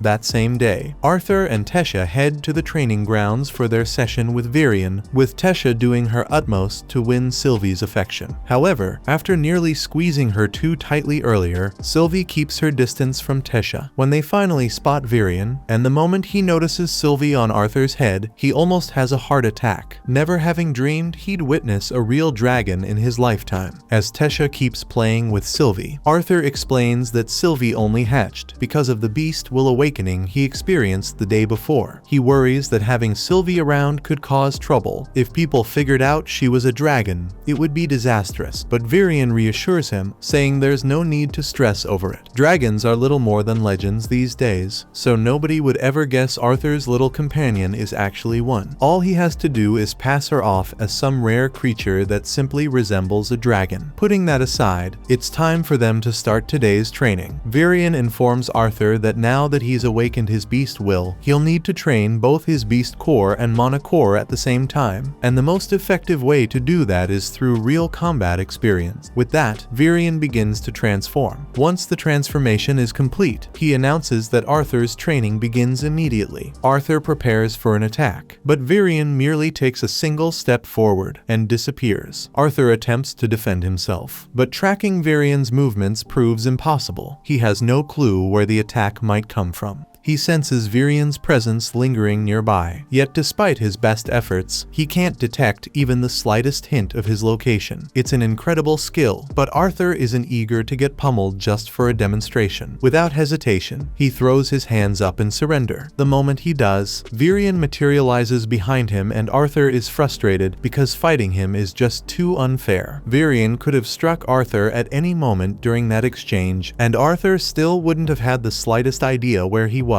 All thanks to Virion's beast will, which belongs to a shadow panther. This gives him the ability to manipulate the wind with such precision that he can completely control and even erase every trace of sound he produces. Though his transformation is undeniably formidable, it isn't flawless, as it consumes an enormous amount of his mana. Anyway, Virion never really intended to fight Arthur in that form to begin with. He just wanted to show off a little, and now that he has demonstrated how powerful a beast will can be, he summons a sword so Arthur can begin his real training. Several days pass, and Arthur's control over his beast will has improved dramatically. The constant pain in his chest has faded, and his body has adapted enough that he can now match Virion's shadow form and speed. But more than that, he's been able to enjoy the rest of his time simply playing with Tesha. Then, during another one of their trips, Arthur unexpectedly runs into Faerith right there in the middle of the street. However, he doesn't recognize him at all, and Faerith feels insulted, so he demands another duel with Arthur. Of course, that goes about as well as last time. So Faerith ends up on the floor, and his friends stand over him, wondering how he managed to lose in half a second. Arthur still doesn't recognize who Faerith is, so Tesha jogs his memory, explaining that he's the boy who once challenged Arthur to a duel years ago. Recalling how much fun he had that day, Arthur offers Faerith a hand, treating him as a friend now. Faerith takes his hand, no longer interested in fighting Arthur. Arthur asks if Faerith and his friends will be participating in the cultural exchange event coming up in a few months. Faerith confidently says yes, boasting that he was selected due to his outstanding skills, though, in truth, all the noble-born children were simply invited to attend. Hearing that, they ask if Tesha will also be attending the event, but it seems she won't. Faerith explains that the royal family can't afford to let their delicate princess get lost again. However, Tesha takes great offense at being called delicate, and in a burst of anger, she punches Faerith, sending him flying. The blow knocks Faerith out cold, and realizing how bad this makes her look, Tesha freezes, so Arthur quickly grabs her and dashes away before people can gather. Once they are a safe distance away, Arthur yells at Tesha because a princess can't go around punching her subjects for no reason. Although it's not like Arthur has much of a right to complain about violence with how he lived his past life. Tesha doesn't understand what the big deal is because she's fairly certain that Faerith is still alive. But Arthur is yelling at her just like her father, so she calls him an old man and runs off crying. That night, Tesha is still upset, crying alone in her room. Wanting to lift her spirits, Arthur quietly slips up to her window and asks if she'd like to join him for a walk outside. She agrees, but as they wander through the trees, she hesitates and asks if this is truly okay. Arthur reassures her there's no need to worry. Even if they somehow stumble upon kidnappers, they're strong enough to get away easily. And anyway, he adds, the sight of the night sky is worth taking the chance. Arthur checks with Tesha to see if she's feeling sleepy, and though she's obviously close to collapsing, she firmly claims she's okay. Arthur assures her she can rest if she needs to. But since this could be the final chance for Tesha Tesha to share meaningful time with Arthur like this. She declares she'll stay awake. Yet, Tesha's so drowsy that she begins imagining monsters lurking in the trees, and Arthur is amused that she's still afraid of ghosts at her age. Tesha says that she's not frightened by ghosts, insisting her trembling is just from the cold, so she tosses more wood onto the fire. She asks Arthur to share a little about the human kingdom to help keep her awake, but Arthur isn't very familiar with it since he's never actually visited. Tesha says she wishes Arthur could stay here forever, and he feels the same way, but if he stays, he'll never reunite with his family again. He tries to keep the conversation going, but Tesha is already sleeping, so Arthur decides it's time to return for the night. The moment of Arthur's departure has finally arrived, but before he departs, Varian presents him with a gift. It's a unique compass designed to guide Arthur back to the Elf Kingdom should he ever wish to return. Grateful, Arthur expresses his thanks, but his attention shifts when he realizes Tesha is absent. He asks about her whereabouts, only to learn that she couldn't bring herself to witness him leaving. As the portal opens and Arthur prepares to step through, he suddenly hears Tesha's voice calling out his name. She sprints down the street, desperate to reach him, but stumbles and falls. Seeing this, Arthur rushes over to make sure she's okay. He reaches out a hand to lift her up, and Tesha starts warning Arthur that he'd better look after himself while he's away. Arthur can tell how deeply she cares, so he pulls her to her feet and wraps her in one last hug, whispering that he's really going to miss her.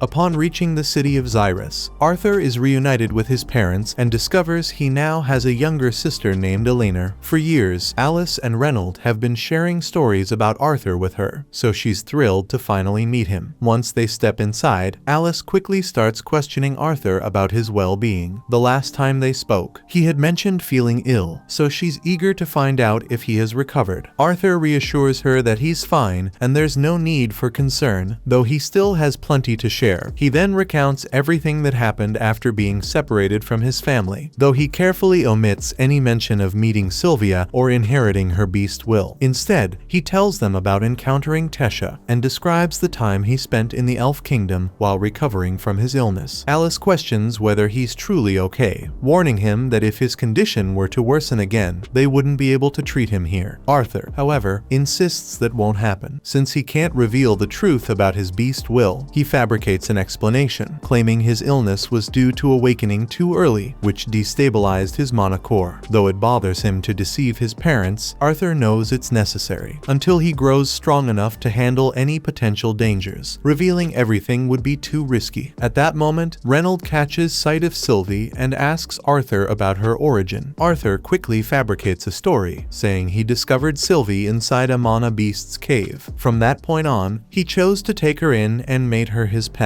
Elena appears to get along with her just fine. On that note, Reynold still has more things he wants to know, so he stands up and asks Arthur what stage his mana core is currently at. Alice scolds Reynold, accusing him of trying to start a fight with Arthur right after he returned from a long trip, but Reynold doesn't see anything wrong with wanting to gauge how much stronger his son has become. Arthur isn't bothered by the questions, but before responding further, he's curious about Reynold's occupation. How else could they afford such a comfortable home? Reynold clarifies that he serves as a security instructor at the Helstia auction house and reveals that his mana core has reached the dark orange stage. Arthur is genuinely impressed by this revelation, since reaching an orange level mana core is no small feat. Mana cores span a spectrum from black to white, with the core growing stronger as its color lightens. Reynold, being an augmenter, clearly dedicates significant effort to physical training. Feeling quite proud of himself, Reynold asks Arthur what stage his mana core has reached, and Arthur replies that he's at the light red stage. Reynold lets out a curse when he realizes that Arthur is almost at his level, completely forgetting that Elena is still in the room. He still can't wrap his head around the fact that Arthur is so close from overtaking him in strength, and he refuses to accept that without a challenge, so he tells Arthur to spar with him in the garden right away. Arthur accepts the challenge, but before they can step outside, the living room doors burst open as few strangers enter, inquiring whether Reynolds' son has returned yet. Reynolds presents the man to Arthur as Vincent Helstia, the proprietor of the auction house where Reynolds is employed. Both Vincent and his wife, Tabitha, express their delight at finally meeting Arthur, as she's heard countless stories about him. Arthur, in turn, replies that the honor is his. Vincent can't help but remark on Arthur's politeness, joking that such refined manners certainly couldn't have been learned from Reynolds. Continuing the introductions, Vincent and Tabitha present their daughter, Lilia, to Arthur. Initially, she appears quite shy around him, but the moment she notices Sylvie perched on Arthur's shoulder, she's completely in love. She asks Arthur if she can pet Sylvie, and as soon as he agrees, she eagerly scoops the creature into her arms, showering it with affection. While Lilia is busy with that, Reynolds lets Arthur know that this house belongs to Vincent, so it might be a good idea to get his approval before they end up breaking anything. The moment Reynolds brings up the possibility of destruction, Vincent starts to get nervous, and his concerns are quickly validated when he learns that Reynolds and Arthur are having a sparring match in the garden. The group makes their way outside to observe the duel, though Vincent hesitates, questioning whether it's truly appropriate for Arthur and Reynolds to spar. He struggles to accept that someone Arthur's age could have already reached the light red core stage. However, Alice reassures him that Arthur has always been a fast learner, and besides, he'd have no reason to fabricate such a claim. So Tabitha tells Vincent to relax and simply enjoy the spectacle. In truth, Arthur could have advanced to the orange stage years ago, but during his time training with his beast Will, he wasn't permitted to work on his mana core. Even so, he's got a few other tricks he's eager to show off. As the match gets underway, Arthur and Reynolds start exchanging blows, and Reynolds is genuinely impressed by how much stronger Arthur has become,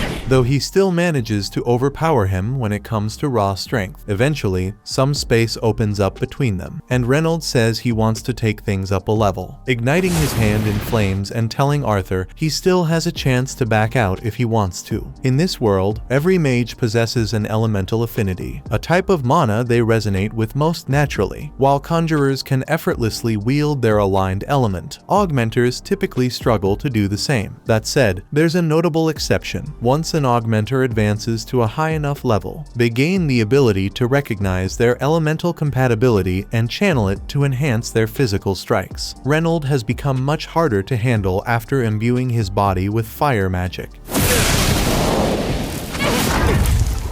So Arthur makes the decision to go all out as well, pouring mana into his arms. The two collide once more, and now the fight is far more evenly balanced. Yet Arthur is still forced back by Reynolds' raw strength. Thanks to the knowledge from his past life, Arthur's training with Virion was incredibly productive, allowing him to fully master fire magic much earlier than expected. Because of this, Virion suggested he might want to push beyond ordinary fire. And what we're seeing now is the outcome of that rigorous training. Once more, Arthur channels mana into his hands, but now, sparks of electricity flicker around him as he summons lightning. Reynolds is stunned. He can hardly believe Arthur has truly mastered an advanced form of fire magic. Yet Arthur isn't finished. Even as he wields lightning, he also manipulates the water from the fountain, sending it surging toward his father from behind. Though Reynolds manages to block the strike, he's completely astonished that Arthur can command both fire and water elements at once. He's never been prouder of his son, so he pulls Arthur into a hug and asks where he picked up a move like that, and if he's got any other cool tricks up his sleeve. Arthur says he only just started learning how to use lightning magic, and while he's still not great at controlling it, he's definitely improving. That's when Elena rushes out onto the field to make sure both Arthur and Reynolds are okay. Meanwhile, Vincent and Tabitha just stand there in awe because no normal kid should be capable of what Arthur just did. That evening, as they gather for dinner, Vincent can't stop raving about how remarkable Arthur is. Reynolds remarks that he's known Arthur was extraordinary ever since the boy first awakened his mana at just 3 years old. Vincent finds this hard to believe. After all, even the most prodigious talents in this world don't awaken their mana until around the age of 8, although most geniuses don't blow up their house in the process. Reynolds bursts out in laughter when he recalls that incident, but maybe he laughed a little too hard because he ends up falling over in his chair. At that moment, Vincent rises from his seat and proposes the idea of Arthur enrolling in Xyrus Academy. The suggestion takes Reynold by surprise. He had never even entertained such a thought before, since Xyrus Academy is an elite institution primarily attended by the wealthy and powerful mages of their world. Tabitha nods in agreement with Vincent, adding that they'd be willing to pay for Arthur's tuition. After all, someone with his extraordinary talent is destined for greatness. However, Alice hesitates to accept their generosity. They've already done so much for the family, and now offering to cover Arthur's education feels like too much. Besides, Arthur is just 8 years old, and the Academy's minimum enrollment age is 10. Vincent says he already thought of that, and due to the nature of his work, he happens to know the director of the Academy personally, so if he talks to her about it, he's sure he can get an exception for Arthur. However, before Vincent can say anything else, Arthur chimes in and says it would be nice if they asked for his opinion before making a decision like that. He just reunited with his family today, and he'd prefer to spend some time with them before anyone starts talking about sending him off to school. He then excuses himself from the dinner table and starts walking through the halls, but he still isn't familiar with the layout of this house yet. Just then, Lilia calls out to him and warns that Arthur might get lost in the basement if he continues heading that way. Lilia instructs Arthur to follow her. She guides him to one of the break rooms where the household servants are gathered. The servants greet Lilia warmly, as she frequently visits during her free time. Even though Arthur only arrived today, they all recognize him. After all, he set the garden on fire during his earlier confrontation with Reynold. Arthur offers an apology for the inconvenience he caused, but none of them seem particularly upset about it. Lilia checks with Maria to see if there's any duck remaining, and Maria confirms there is, though she cautions Lilia to watch her portions as she's been putting on a bit of weight recently. One of the maids explains to Arthur that Lilia frequently visits this place whenever she feels overwhelmed. Her parents are pushing her relentlessly to awaken as a sorcerer, forcing her to attend lessons constantly, while Lilia herself does want to become a mage. The constant pressure wears on her, so she needs to escape and unwind from time to time. Later that night, Arthur is spending some time with his parents, and they are still really excited to have their little Arthur back. He looks a lot different compared to the last time they saw him, but he's still the same person on the inside. Thanks to Arthur's incredible talent, he's certain to become a powerful mage someday, but regardless of that, his parents would always love him just the same. They'd love to chat longer, but they figure Arthur must be exhausted after such a long day, so they stand up and bid him good night. Before heading out, though, Reynold wants to address what Vincent mentioned earlier. He might come across as insistent, but everything he said was for Arthur's own good, and of course, no one would force him to attend the academy if he truly didn't want to.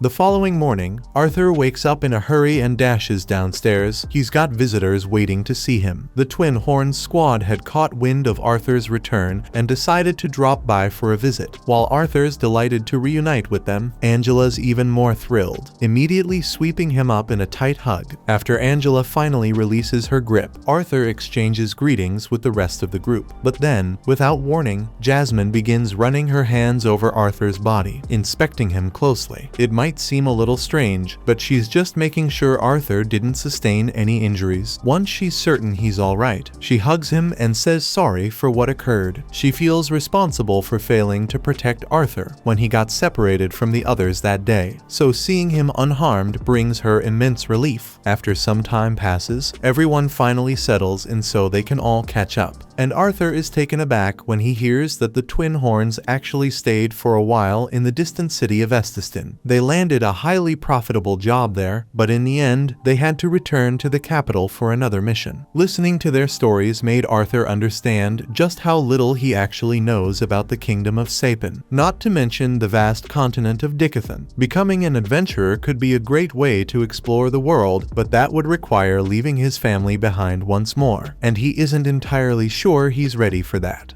Arthur finds himself back in his room a few days later, training with his beast will. When he makes a discovery, it allows him to stop time. However, at his current level, he can only hold time frozen for a few seconds, and each attempt leaves him completely drained. He begins to question whether all this effort is truly worth it for a power he doesn't fully grasp. But then, he reminds himself of the reason he's pushing so hard to protect the people he cares about. No matter how difficult it gets, he's determined to keep training. But right before that, he notices just how bad Sylvie smells. So without hesitation, he scoops her up for a bath. Sylvie absolutely despises being washed, but Arthur isn't about to let her roam around filthy inside this mansion. And while he's thinking about the mansion, since the Helstia family lives in such luxury, their auction house must be incredibly successful, though he doesn't know much about them beyond that. After finally finishing Sylvie's bath, Arthur is drying her off on his bed when his family walks in and announces it's his turn to get cleaned up. Since he hadn't bothered much with his looks during his time in the Elf Kingdom, his mother drags him to her hairdresser, who guarantees he'll leave looking amazing. A few hours later, he doesn't look all that different. Just a bit of his hair has been trimmed, but everyone insists he now looks incredibly stylish. Arthur asks why everyone suddenly seems so interested in how he looks, and Tabitha responds by saying she had been considering giving him a tour of their auction house. However, since the Helstia auction house is highly prestigious and even receives visits from members of the royal family, they couldn't possibly let him enter with his hair looking the way it did. Since they're already in Xyrus City, Tabitha suggests giving Arthur a tour, and Elena immediately chimes in, excited to join so she can spend time with her older brother. Lilia feels a twinge of jealousy. After all, before Arthur returned, Elena used to spend most of her time with her, but Lilia also wants to be around Arthur, so she tries not to let it bother her too much. The group enjoys the whole day together, even stopping to play ring toss around a nearby statue. But some random guys suddenly hurl a ring straight at his head before casually walking away. Arthur turns to Lilia and asks if she has any idea what that was about, since those guys were acting ridiculously rude for no reason. She clarifies that those were students from Xyrus Academy, and they behave that way because, in that uniform, nearly everyone in town treats them like royalty. Arthur feels let down, as he hadn't expected to encounter arrogant academy kids here, but he chooses to overlook it for the time being. A short time later, Arthur detects some intriguing energy emanating from a shop, so he heads over to investigate, and his parents clarify that the store deals in beast cores. Arthur is astonished, as he was unaware that beast cores could be bought, having never witnessed such a thing in the Elf Kingdom, though it's quite typical here in the Human Kingdom. Tabitha had mentioned that beast cores can boost a mage's power, and if one contains a beast will, its price can go as high as 100 gold coins. To give some context, that amount of money could support Arthur's family in comfort for the next 250 years. She goes on to say that the auction house will be selling some beast cores later, so if he'd like, she could let him handle one. Arthur thanks her for the kind gesture, but he isn't too eager since he's already content with the beast core Sylvia gave him. Just then, Lilia chimes in and asks her mother if she can have a beast core, but Tabitha promptly refuses, explaining that simply owning a beast core won't help her awaken as a sorcerer. Besides, she believes it's far too costly for someone Lilia's age. Despite Lilia's continued attempts to persuade her, Tabitha stands her ground and says the discussion is over. They then head to a cafe for lunch, but Arthur can clearly see that Lilia is still very upset about what happened. From what was said earlier, it's obvious to him that Tabitha doesn't want Lilia to rush her awakening. Still, for some reason, Lilia seems unusually impatient. Arthur is just about to ask her what's going on when he suddenly realizes that Lilia has disappeared. She's already started walking into a dark alleyway. Arthur stands up and follows her, eventually finding Lilia inside a magic store. She's examining one of the less expensive beast cores, and with her saved allowance, she could actually purchase it herself. But Arthur questions her, asking if she's certain about this. After all, just having a beast core won't guarantee that she'll suddenly be able to wield magic. But Lilia insists she won't know for certain unless she tries. She reaches for the beast core, but Arthur quickly takes hold of her hand, urging her to wait. He really doesn't think it's the right move. Yet Lilia refuses to listen to him, frustrated that he could never truly understand how she feels, not when he's already so naturally gifted. She steps back from Arthur, but in doing so, she unintentionally collides with a boy behind her, revealed to be the same Xyrus Academy students from before. She offers an apology for the bump, but the boy's ego is too puffed up to see it as a simple mistake, so the group gears up to pick a fight. Hearing the disturbance, the store owner steps out to investigate, but the moment he spots the Xyrus Academy uniforms, he decides he wants no part in dealing with those troublemakers. Without a word, he turns around and retreats into his office, pretending he saw nothing. Now the boys are free to do as they please, and their first thought is to teach Arthur and Lilia a lesson by burning them. Lilia quickly ducks behind Arthur for protection. Arthur would prefer to settle things peacefully, but given how unreasonable these guys seem, he braces himself to teach them a lesson instead. But just as the fight is about to break out, Tabitha and Alice arrive, ordering everyone to dismiss their magic at once. The boys, however, brush off Tabitha's warning, asking if she really believes she can stop them. Even the shopkeeper rushes out, pleading with Tabitha not to provoke the boys. After all, if they wanted to, they could easily reduce the entire shop to rubble. However, Tabitha warns them that even Academy students won't escape consequences if they dare lay a finger on the Helstia family's daughter. The moment the boys realize Lilia is a Helstia, they panic. After all, her family is one of the Academy's biggest benefactors, and expulsion would be guaranteed if the director learned of this. So, they start to depart without further trouble, but not before insulting Lilia by calling her an incompetent. Upon returning home, they immediately tell Vincent about the incident. He's stunned to hear that Arthur and Lilia almost came to blows with Academy students, though thankfully, Tabitha intervened before things escalated too far. Vincent realizes with a chill that if she hadn't stepped in, Arthur might have gone far enough to kill those boys. Lilia apologizes for causing so much trouble, but Vincent tells her it's nothing to worry about. She didn't do anything wrong, and with all the donations he has made to the Academy, an incident like this won't affect her chances of enrolling. He also tells Arthur that the same applies to him, but Lilia feels so insecure that she assumes her father is suggesting Arthur should enroll in the Academy in her place. Her parents try to comfort her, insisting that's not what they meant, but Lilia, seeing herself as a failure for not being able to use magic, believes they must see her the same way. She shouts that she hates them both and runs off, leaving her parents completely baffled. A few hours later, when it's time for dinner, Arthur heads to call Lilia down, only to discover she isn't in her room. Back when Lilia was younger, Vincent used to tell her stories about the Academy, which filled her with excitement, and that eagerness made her impatient. Still, she couldn't enroll until she awakened her mana, and that's taken much longer than anyone anticipated. Her parents constantly reassured her that there was no reason to hurry, but when she saw Arthur already mastering magic at such a young age, it left her feeling worthless. Eventually, Arthur finds her alone in the maid break room, and though he wants to apologize, he hesitates, worried that his words might come across as condescending. Unsure of the right way to handle the situation, he struggles with how to approach her. However, before Arthur could say anything, Lilia apologizes for being jealous of him. After Arthur demonstrated his power, he earned all of her father's attention, but she doesn't blame him because it's her own fault for being so incompetent. She really thinks her parents are disappointed in her, and Arthur understands the feelings of self-doubt that must be racing through her mind, so he takes her face in his hands and assures her she's not a failure. He can see how much effort she's put in, and he knows her parents recognize it too. Arthur is certain they're incredibly proud of her, and some unusual exception like him appearing doesn't change that. Lilia lets out a laugh, finally seeing how ridiculous she'd been acting. Her father wants her to become a sorcerer so she can be happy, which is why he has been donating so much money to ensure that she gets enrolled at the Academy. She understands that her parents don't want her to push herself too hard, but the more Vincent does to secure Lilia's position, the more others will look down on her as a spoiled child. Wanting to help her, Arthur asks if she truly wishes to wield magic, because if that's the case, he knows a way to accelerate the process. Later that evening, Arthur informs Lilia's parents that she's gone out, catching them completely by surprise. Confused, they press him for an explanation. Arthur tells them that he sent Lilia to do some training so she can awaken her magic, but in case they are worried, he assures them that the people he sent Lilia to are really nice. Vincent and Tabitha ask him why he would send Lilia away without getting their permission first, but Arthur tells them Lilia is the one who wanted it to be this way. Had she spoken to her parents before leaving, Lilia's determination might have faltered. Still, she made sure to write them a letter, which Arthur now passes to Vincent. In it, she confesses how worthless she's felt all this time without magic, and swears that no matter how many years it takes, she'll train relentlessly until she becomes a truly powerful sorcerer. However, until then she isn't going to return home, so she tells her parents to take care of themselves. Vincent falls to his knees in despair because he realizes this is all his fault. He is the one who reinforced the idea that Lilia needed to become a mage to be happy. In truth, whether she can use magic or not, she will always be his daughter, so he could never think of her as useless. After Vincent finishes speaking, Arthur turns to Lilia and says it's time to step out, and to Vincent's shock, she had been concealed behind the door the whole time. Arthur then begins by expressing his regret for deceiving them. He understands how crushing it feels to believe your child has vanished without warning, and he sincerely apologizes for making them endure that fear. But his intention was to show Lilia that her parents would care for her no matter what, even if she couldn't use magic. Vincent gets why Arthur went to such lengths, so he isn't angry. In fact, it makes him see just how mistaken he had been. He walks over to Reynold and Alice and says he's sorry for pushing to send Arthur back to the academy right after he finally came home. He also feels the need to say sorry to Lilia for almost pressuring her into becoming a sorcerer. He assures her that attending the academy isn't necessary. She doesn't have to master magic to find happiness, and the choice is entirely hers. Lilia is grateful for his words, but she responds that she still wishes to go to the academy, even if her magic takes longer to awaken. She explains that her dream is to become a sorceress who uses her powers to bring joy to others. Arthur tells her that if she's certain this is what she truly wants, he's willing to awaken her magic himself. And since he's going to unlock Lilia's mana, he figures he might as well do the same for Elena while he's at it. The two girls take their seats in the center of the room, and Arthur instructs them to begin by closing their eyes, taking deep breaths, and exhaling slowly. This will help them become aware of the mana inside them. Elena picks up on the sensation immediately, but Lilia still doesn't feel anything stirring within her. She starts to worry that maybe she just isn't cut out for magic, but Arthur reassures her she simply needs to keep trying. Then, placing a hand on each of their backs, he gives them a heads up. He's going to activate their mana now, and they might notice a slight warmth spreading through them. Lilia begins to see lights once Arthur finishes. That's the sign her mana has awakened at last. Overwhelmed with joy, she can hardly contain her excitement. Later, Arthur and his family receive an invitation to the Helstia auction house, and they're all struck by how massive and grand the venue appears. Alice begins to feel uneasy, unsure if she's suited for such a high-class event, but Tabitha comforts her, saying there's no need to worry and they should simply enjoy the evening. This particular auction has stirred excitement among both adventurers and nobles, as it presents a unique opportunity to purchase rare treasures gathered by Vincent. Among these are items like magical beast cores and lavish foreign statues, which is why the security measures are extremely strict, with Reynold overseeing all the guards on duty. As the auction kicks off, Vincent takes the stage and reveals that they have very special guests in attendance tonight: the royal family of Sapin Kingdom, King Blaine, Queen Priscilla, along with Prince Curtis and Princess Catherine. The crowd erupts in cheers for the royals, leading Arthur to conclude that they must be just and beloved rulers for the people to hold them in such high regard. With the royal family present, Reynold and his guards double their vigilance, ensuring that nothing happens during the event. Meanwhile, within the auction hall, Vincent kicks things off by presenting the first item up for bid. This particular blade was crafted by a renowned artisan, and mana has been infused into it, allowing electricity to surge through its tip. The opening bid for this electrified sword is set at 50 gold coins, but without hesitation, one of the attendees counters with an offer of 51. As the bidding war heats up among the participants, Arthur finds himself wondering whether he could imbue a compatible weapon with an elemental attribute of his own. At that moment, he notices Vincent presenting a pair of masks, which immediately catch Arthur's attention. But his focus shifts when he realizes Sylvie is nowhere to be seen. Initially, he assumes she might be playing with Lilia or Elena, but upon spotting them asleep nearby, he rises from his seat to go search for her. Meanwhile, Sylvie strolls through the corridors of the auction house when, unexpectedly, the sorcerer accompanying the royal family intercepts her. Back at the auction stage, Vincent unveils the next item, an orank lion cub. The moment Prince Curtis lays eyes on it, he turns to his father and insists on having one. As the bidding begins, begins. A king swiftly places an offer of 1,000 gold coins. Naturally, no one dares to challenge the king's bid, so the lion cub is promptly sold to him without any further competition. The king steps onto the stage to claim the kitten, and Vincent asks what he intends to do with it. The king replies that he could tame the creature for himself, but since Curtis has offered to train the beast to the best of his ability, the king plans to entrust it to him instead. Meanwhile, Arthur is searching for Sylvie when a sharp scream echoes from the hallway.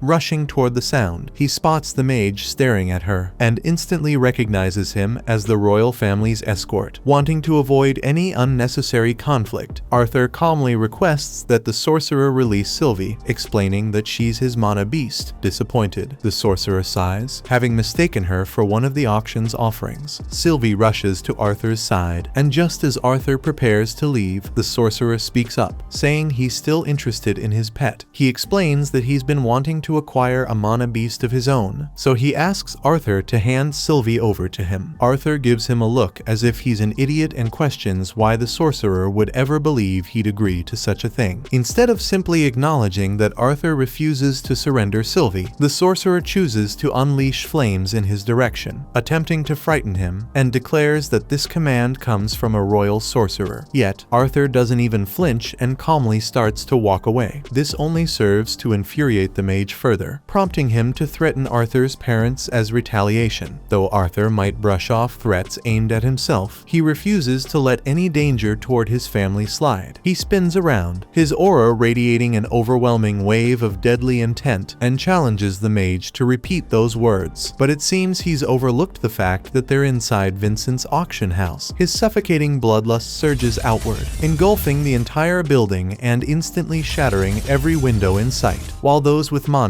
like the king, manage to endure the pressure, those without, such as Vincent, collapse instantly under the crushing force. The king moves to check on Vincent, while the royal guards encircle their monarch, assuming the murderous aura must belong to an enemy. The king, however, assures them he can protect himself and orders them to focus on shielding the other guests and apprehending the intruder instead. Arthur quickly grasps the consequences of his actions. While he may have successfully intimidated the royal sorcerer, he also just unleashed complete chaos. He withdraws his bloodlust, but it's too late. Panic has already taken hold. With confusion spreading and no one understanding the situation, Reynolds takes charge, commanding everyone to evacuate immediately while he works to bring order to the mess. Following the incident, after everyone has been safely evacuated, the king requests a private conversation with Reynolds. He wishes to confront Reynolds about his failure to apprehend the culprit, and Reynolds offers an apology. However, the king regretfully informs him that punishment is unavoidable. Reynolds accepts whatever penalty the king deems appropriate, but before the king can deliver his decision, the sorcerer intervenes. The mage urges the king to show leniency, pointing out that no lives were lost in the ordeal. However, the sorcerer isn't acting out of pure kindness, and he makes that evident by remarking on how impressive Arthur's mana beast appears. The king proceeds to introduce Sebastian to everyone, explaining that he is a mage tasked with protecting the royal family. Having saved the king's life on numerous occasions, Sebastian has earned the king's deep respect. So, when Sebastian expresses his interest in Arthur's mana beast, the king turns to Reynolds and asks if he would be willing to hand it over as a gesture of gratitude for Sebastian's earlier leniency. Arthur attempts to speak, but his mother quickly interrupts him, reminding him that it's disrespectful to speak out of turn to a king. In response to the king's request, Reynolds speaks up, explaining that he cannot comply because Arthur acquired Sylvie on his own, and thus Reynolds has no authority to hand her over to someone else. At that moment, the king chooses to address Arthur directly. Facing him, he asks if Arthur would consider giving Sylvie to Sebastian, but Arthur refuses, stating that nothing could ever replace Sylvie. The king then suggests a trade, offering the world lion cub he recently obtained in exchange for Sylvie. He insists that although Arthur's mana beast may be rare, the lion cub cub should be considered more valuable. Still, Arthur declines his offer once more and making it clear that he has no intention of selling or trading Sylvie under any circumstances. The king begins to lose his patience and reminds Arthur that he has already asked him twice, insisting that a king should not have to repeat himself. He makes one final request for Arthur to hand over Sylvie, but the king's persistence starts to irritate Arthur. Rising to his feet, Arthur asks the king if he himself would be willing to sell his own children. Hearing this stuns the king so much that he doesn't know what to say, but Arthur continues and reminds the king that he has already turned down his request 3 times already. Yet he refuses to accept that some things are so precious that they aren't for sale, so he wants to know how the king would respond if someone came up to him and demanded to buy his children. The guards rush forward at once to strike Arthur for showing disrespect to the king, but Arthur effortlessly knocks them both out with a single punch. Sebastian starts calling them fools for not managing to kill one small child, and he is determined to obtain Sylvie no matter what. To that end, he casts a spell, hoping to burn Arthur to death. Yet, Arthur triggers his ultimate ability, freezing time throughout the entire room, except for Sebastian. Sebastian looks around in confusion, wondering why everyone has suddenly frozen, but Arthur informs him that none of them can hear anything he says. Arthur then starts to approach him slowly, and in a panic, Sebastian warns him to stay away, claiming that Arthur has no chance against a royal sorcerer. In response, Arthur calmly breaks one of Sebastian's legs. He starts calling out for help, but Arthur tells him no one can save him here, so he had better listen to what Arthur has to say while he is still conscious. Arthur warns him to know his place and be careful about who he threatens, because next time things will be much worse for him. A few seconds later, time returns to normal and Arthur passes out from all the exertion. A short time afterward, Arthur wakes up in his bed with a pounding headache, realizing he might have pushed himself too far by using his ability. Though he managed to freeze time for a brief moment, the strain on his body was immense. Just as he's processing this, Alice enters to check on him, relieved to see he's finally awake. Arthur asks her to fill him in on what happened after he lost consciousness, and Alice explains that everyone was stunned when he collapsed suddenly. She hurried to treat him, but even so, his body took a long time to recover. Now that Arthur appears to be doing well, Alice takes him into town to go shopping after their talk. As they walk through the streets, Arthur notices a hairpin that would suit Elena perfectly, but since he still has no money, Alice purchases it for him, suggesting he give it to Elena as a present later. She even offers to buy something for Arthur too, but he hesitates, wondering if they should really be spending money, especially since Reynolds may have lost his job at the auction house. However, Alice tells him he doesn't have to worry about their family's finances because she has a job as well. Arthur had no idea of this, but apparently Alice makes luxury items and they are quite popular among the nobility, so she makes a decent amount of profit, so they can still afford to buy whatever they want. So much so that by the time their shopping trip is over, Arthur and Alice are carrying a bunch of bags. When they arrive back home, they overhear Reynolds in the living room speaking with someone, firmly stating that his silence isn't for sale when his son was almost killed. Arthur steps in and asks what's going on, and as soon as Reynolds sees him, he expresses his relief that Arthur is up and about. Arthur reassures him there's no need to be so worried, as he's completely fine. The man Reynolds had been speaking to suddenly recognizes Arthur as the boy from the incident and invites him to join their conversation. The man hands Arthur and Reynolds a pouch of gold from the king, calling it a modest apology for what he describes as yesterday's minor incident. Arthur disagrees. Being assaulted by 2 knights and a royal sorcerer hardly feels minor, but he chooses to remain quiet, thanking the man for making the trip. Pleased by Arthur's response, the man smiles and reassures him that the 2 guards involved in the attack have already been fired. After all, he explains, the king would never condone harming a child over something as trivial as a declined request. Reynolds believes that simply firing the knights who attempted to murder his son isn't a sufficient punishment, but the man counters by reminding him that Arthur was disrespectful to the king in the first place. Moreover, the king showed mercy by forgiving Reynolds' failure to protect the auction house, so he shouldn't begrudge the guards receiving a bit of mercy too. Just as Reynolds opens his mouth to respond, Arthur interrupts, insisting there's no reason to be angry. After all, it was his own fault for speaking improperly, and since he escaped without serious harm, it doesn't trouble him. Arthur asks about Sebastian's condition, since his leg was broken. The man clarifies that Sebastian was relieved from his position for assaulting Arthur, and is currently undergoing treatment in a hospital. Sebastian kept claiming that Arthur was responsible